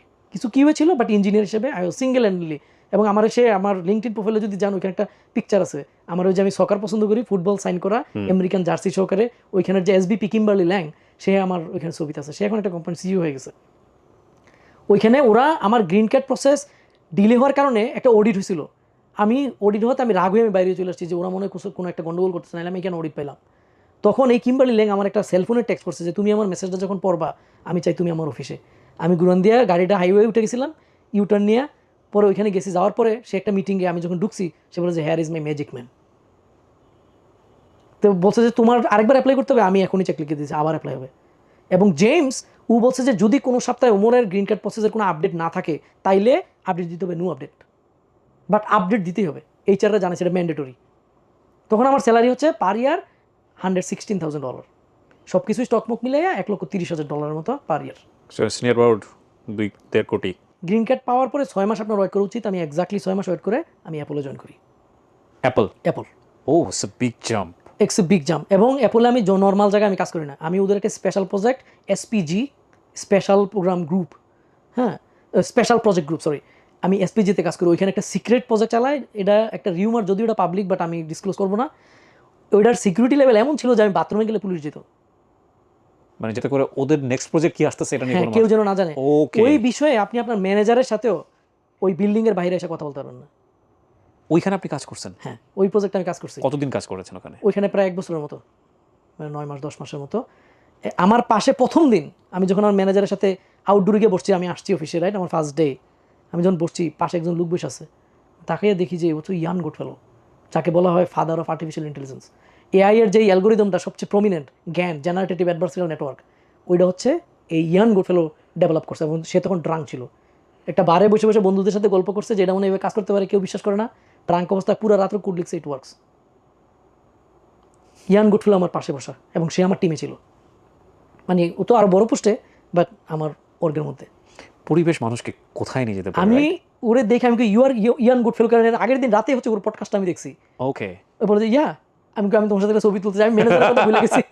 বুঝলে আমি বাইরে গিয়ে ওর সাথে, কারণ ওই বিল্ডিংটা কাভার্ড, ওটার মধ্যে কোন মানে কী হচ্ছে এটা এক্সপোজ করা যায় না, বলে যে বাইরে যেতে। বাইরে গিয়ে আমি ওর সাথে একটা সেলফি তুলছি ইয়ান গুডফেলোর সাথে। ওইখানে হচ্ছে ওই ডেটা পাইপলাইনটা আমি কাজ করতাম, এবং কাজের ডিফিকাল্টিজ লেভেল অনেক হাই। আমি কিন্তু প্রচণ্ড রকমের স্ট্রাগল করছি, এবং আমার যেটা করা লাগতো, আমার ফ্লাই করা লাগতো ডালাস থেকে 3-3.5 ঘন্টার ফ্লাইট। এটা আমার জন্য খুব কঠিন হয়ে যায়। আমি প্লেনের মধ্যে পড়ি, এয়ারপোর্টে পড়ি, যখনই সুযোগ পাই তখনই পড়ি, তাও আমি কুলকিনারা কুলাইতে পারতেছি না। বাট সবাই আমার বলতেছে যে ও এত ট্যালেন্টেড, আমার যে কলিগরা ম্যানেজারকে বলে, কিন্তু ওর ইমপ্লিমেন্ট করতে দেরি লাগতেছে কেন? কারণ হচ্ছে ওদের ইনফ্রাস্ট্রাকচার হচ্ছে, এটা কি বলা ঠিক হবে কিনা আমি জানি না, ওদের ইনফ্রাস্ট্রাকচার হচ্ছে AWS এ, অ্যামাজনে। আমি অ্যামাজন সম্পর্কে আমার কোনো আইডিয়া নাই, আমি ওটা ইমপ্লিমেন্ট করতে পারতেছি না। আমি থিওরি বুঝতেছি, ইমপ্লিমেন্ট করতে পারতেছি না। আমার ম্যানেজার আমার ফিডব্যাক দিছে যে সবাই বলতেছে তুমি এত নলেজেবল, কিন্তু ইমপ্লিমেন্ট করতে দেরি হচ্ছে কেন? আমি না জানি যে আমি তো এইসব কোনো ফ্যামিলিয়ারই না। যুদ্ধ করতেছি লিটারালি, দেখি যে না, এই যুদ্ধে টিকা আমার পক্ষে সম্ভব না। অনেক রিপুটেশনটা খারাপ হওয়ার আগে হঠাৎ করে ডালাসে একটা জব ফেয়ার হচ্ছে, ওইখানে আমি গেলাম, অ্যামাজনের একটা জব ফেয়ার। ওইখানে গেছি, যাওয়ার পর একটা প্রবলেম দিছে, আমি সলভ করছি কুইকলি, এবং এটা অন্যভাবে সলভ করছি। এবার ওইখানের যে লোক অ্যামাজনের, ওরা বলতেছে এই তুমি আমাদেরকে ইন্টারভিউ দাও কুইকলি। আমি কাছে দেখো তোমাদের একটা রিক্রুটার আমার রিচ করছে সিয়াটলের, কারে রিক্রুটার বাদ দাও, এইখানে যে রিক্রুটার আছে ও তোমার হায়ার করবে, তুমি ইন্টারভিউ দাও। ওকে, ইন্টারভিউ দিলাম, দেওয়ার পর আমার অ্যামাজনে চাকরি হয়। সো অ্যাপল থেকে অ্যামাজনে? অ্যাপল থেকে অ্যামাজনে। যেই AWS এর ক্লাউডের জন্য আমার ডিফিকাল্টিস, আমি AWS এ আবার জয়েন করলাম। AWS এ জয়েন করলাম। AWS আমার one of the most successful. I am feeling like আপনার সঙ্গে আমি 4 ঘন্টার মতো বসে আছি। হ্যাঁ, 4 ঘন্টা তো কিন্তু আমার দর্শকরা ডেফিনেটলি এপিসোডটা দেখবে না। আমার প্রচণ্ড ব্যাক পেইন হচ্ছে, বাট আমার ফিল হচ্ছে যে আমি কোনো একটা ড্রিমি ওয়েভের মধ্যে আছি। আমার মতো একজন স্টোরি টেলারকে এই ওয়েভে নিয়ে যাওয়া, কোনো স্টোরি দিয়ে, এই বয়সে এসে it's really difficult. I am telling you guys, cause আমি এত মানুষের গল্প জানি, এত টাইপের গল্প জানি, কিন্তু আফটার এইজেস, অনেক দিন পর আই এম ফিলিং লাইক যে আমি এক ড্রিমি ওয়েভের মধ্যে আছি। বাংলাদেশে এই গল্পটা কতজন মানুষ দেখবে I don't know, but it's a history. এই গল্পটা সবার দেখা উচিত। আমি অনেকদিন পরই কথাটা বললাম, বলেন। তারপরে আমি এই অ্যামাজনের AWS এ জয়েন করলাম। এখানে আমার খুবই সাকসেসফুল কেরিয়ার হয়। AWS এ আমার 4টা প্যাটেন্ট হয়, একটা প্যাটেন্ট পাবলিক অলরেডি। ও ওয়াও, কোনটা সেটা? আপনি যদি আমার নাম দিয়ে সার্চ দেন, একটা সার্ভিস মেশ নিয়ে একটা প্যাটেন্ট আছে আমার ফ্রেন্ডের সাথে, ওইখানে আমার এটা পাবলিকলি অ্যাভেলেবল, গুগলে সার্চ দিলেই পাবেন। ইঞ্জিনিয়ারিং সার্ভিস ম্যাশ, এটা কম্পিউটার সায়েন্সের একটা কনসেপ্ট, মাইক্রো সার্ভিসের। তো একটা সার্ভিস আরেকটা কীভাবে ডিসকভারি করবে, ওইটার কনসেপ্ট। ওকে ওকে, ডিটেলস আমি বলতে পারবো, বাট না বলাই। বাকি 3টা এখনো পাবলিশ? বাকি 3টা, কারণ ওই প্যাটেন্টের অনেক লং টাইম লাগে, ভেরিফাই, লয়াররা ফাইল করা, একটা প্যাটেন্ট ফাইল করতে লয়ারের 40-50 হাজার টাকা লাগে, মেনটেন করতে অনেক টাকা লাগে। তো এটার প্রসেস চলতেছে, সবগুলোই অ্যামাজন থেকে ক্লিয়ারেন্স হয়ে সাবমিট হয়েছে ফেডারেল গভর্নমেন্টের কাছে। অ্যামাজন তো বলতে আমরা যেটা বুঝি ওরা প্রোডাক্ট সেল করে। Amazon.com এবং অ্যামাজনের যে সিস্টার কোম্পানি AWS, অ্যামাজনের যেই অ্যামাজন ওয়েব সার্ভিস, ওইটার মধ্যে হচ্ছে সারা পৃথিবীর অলমোস্ট 70% ইন্টারনেট ট্রাফিক হচ্ছে ওইটার ভিতর দিয়ে যায়। 70% ইন্টারনেট ট্রাফিক। আপনার ডেটাবেস, ক্লাউড কম্পিউটিংয়ের নাম্বার 1 ইন দ্য ওয়ার্ল্ড। যে এখানে আর কোনো কম্পিটিটর আছে ধরেন Google cloud, Azure, nobody is close to them, nobody. So ওখানে আপনার রোলটা কি হয়? আমি হচ্ছি ওইখানের ইঞ্জিনিয়ার, সিনিয়র ইঞ্জিনিয়ার না, বাট সিনিয়রের close to senior. Okay, L5 ছিল আমার লেভেল, আমি যদি প্রিসাইজলি বলি। কত বছর সার্ভ করলেন আপনি ওখানে? 5 বছর। 5 years is a long time. ওইখানে 5 years is a long time, এবং ওইখানের কম্পিটিশন মানে কি বলবো, আমি ওইখানে প্রায় 150 মানুষের ইন্টারভিউ আমি নিছি। ওইখানে যে প্রথম ইন্টারভিউ শুরুর আগে অনলাইন অ্যাসেসমেন্টটা নেয়, ওই প্রবলেমগুলো 2 বছর আমি সেটার ছিলাম, প্রবলেমগুলো আমি সেট করতে। এদিকে আপনার একাডেমিক ডিসিপ্লিনগুলোর কি অবস্থা? আমি তো ডিগ্রি শেষ, আমি তো চাকরি করতেছি। না, আপনি একাডেমিক্যালি কমপ্লিট করেছেন ওখানে? হ্যাঁ, সাকসেসফুলি। ওকে, বিউটিফুল। সাকসেসফুলি কমপ্লিট করছি, এবং মাস্টার্স কমপ্লিট করেছেন? হ্যাঁ, মাস্টার্স কমপ্লিট করে তো চাকরি শুরু করলাম। মাস্টার্সের পর আপনার কোনো ডিগ্রি নেন নাই? এটাতে যাচ্ছি, এবং আমি কিন্তু 2টা অ্যামাজনের পাবলিক ফিচার আমি অ্যাজ এ টেক লিড, প্রায় 24-25 জন ইঞ্জিনিয়ার আমি লিড করে আমি রিলিজ করি AWS এর। যেই প্রোডাক্টগুলোর কথা আমি বলতেছি, এগুলার স্কেল, এগুলো হচ্ছে আমাদের কাস্টমার হচ্ছে এন্টারপ্রাইজ কাস্টমার, বড় বড় কোম্পানি এটা ইউজ করে, ব্যাংক এটাকে ইউজ করে এই সার্ভিসটা। এমন না যে আপনি গিয়ে ওয়েবে দেখলেন, এরকম না। একটা ক্লিক করলে লক্ষ লক্ষ কম্পিউটার একসাথে স্টার্ট হয়, লক্ষ লক্ষ। নেটফ্লিক্স যখন প্রথম মাইগ্রেট করে AWS-এ 2.5 লক্ষ কম্পিউটার একসাথে স্টার্ট হয়েছিল। হ্যাঁ, এটা আপনি সার্চ দিলে পাবেন। তো যাই হোক, AWS-এ আমার একটা সাকসেসফুল কেরিয়ার হয়, মাল্টিপল প্যাটেন্ট হয়, এই সেই হয়। তো আমার কিন্তু ফেসবুক থেকে আগেও আমার অপরচুনিটি ছিল যাওয়ার, কিন্তু আমি ফেসবুকে যাই নাই, কারণ আমার মনে হতো যে ফেসবুকের যেই ফিলোসফির সাথে আমার ফিলোসফি মিলতো না। এই জন্য ফেসবুক আরও বেশি অফার আমি যাইতে পারতাম, কিন্তু আমি যাই নাই। তো এইবার আমার এই প্রোডাক্টগুলো রিলিজ করার পরে অফিসে একটা আমার কেরিয়ার গ্রোথ এবং একটা প্রিন্সিপালের সাথে কনফ্লিক্ট হওয়ার কারণে আমি ছেড়ে দিয়ে আপনার মেটাতে জয়েন করি। So Meta offer you to join there? হ্যাঁ, মেটা অফার দেয়, কিন্তু ইন্টারভিউ এই সময় কিন্তু আমাদের যে সরকার পতন হয়, আমি কিন্তু one of the online activist. মানে আপনি জুলাইয়ের কথা হ্যাঁ, বলছেন? জুলাইয়ের কথা বলতেছি। এই সময় আমার ইন্টারভিউও চলে, এবং আমি আল্লাহর কাছে দোয়া করি, আল্লাহ আমি তো আমার দেশের জন্য ভালো কাজে নামছি, আমার তো ইন্টারভিউ কিছু করতে পারতেছি না, কোনো ফোকাস দেওয়ার কোনো সুযোগই নেই, রাতে তো ঘুমাইতে পারতেছি না। আর্মি বন্ধুদেরকে ফোন দিছি যে কমব্যাট ট্রেনিং দেওয়ার জন্য, যদি দেশে কিছু হয় দেশে চলে আসতে হবে। আমার একটা পর্যায়ে এমন ছিল, বাংলাদেশ শব্দটা যদি কেউ বলে আমি কাঁদতাম, শুধু শব্দটা বাংলাদেশ। মানে জুলাইয়ের সময়টাতে আপনার না, জুলাইয়ের আগে থেকেও হোম সিকনেসের মতো, শুধু বাংলাদেশ শব্দটা বলে আমার কান্না চলে আসতো। কেন দেশে আপনি আসতেন না?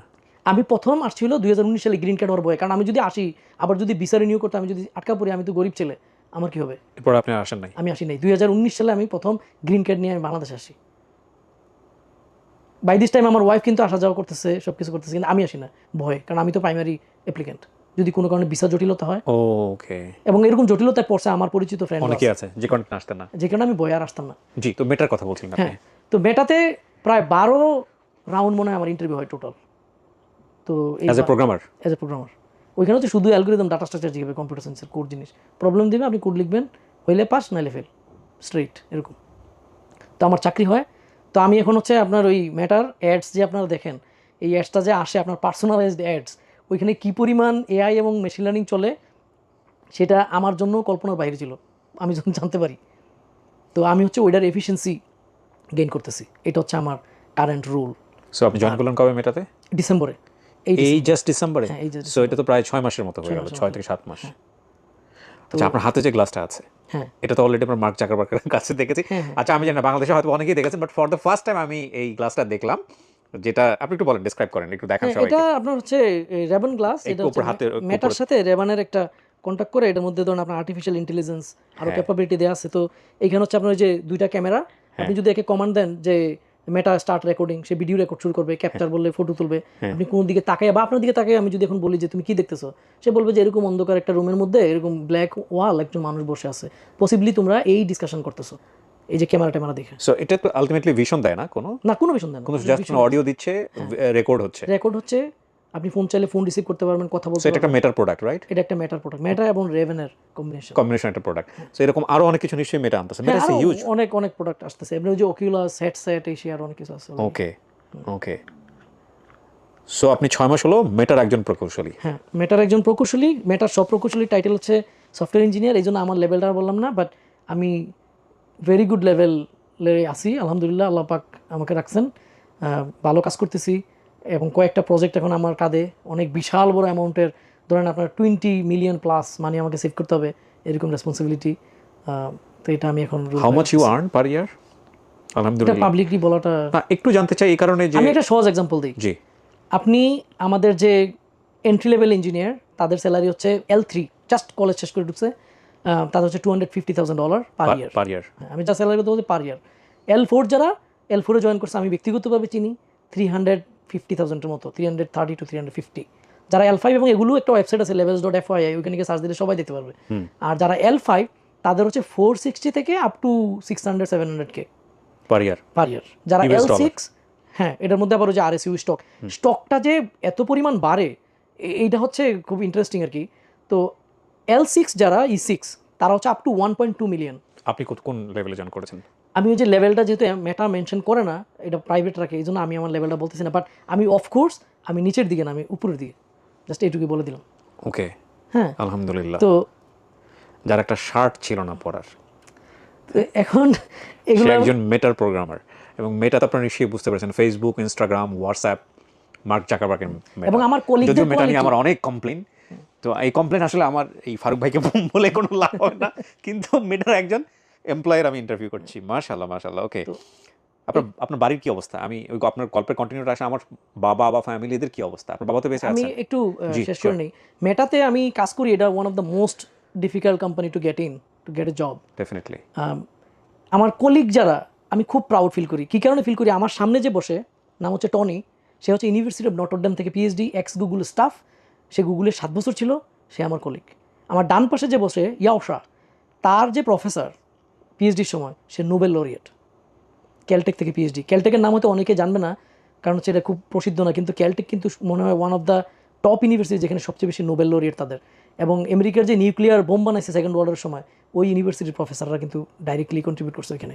থিওরিটিক্যাল সায়েন্সের জন্য one of the best university in the world, সে হচ্ছে ক্যালটেকের। পিছনে যে বসে, ওর নাম ডেভিড, ও হচ্ছে Cornell, another Ivy League university graduate.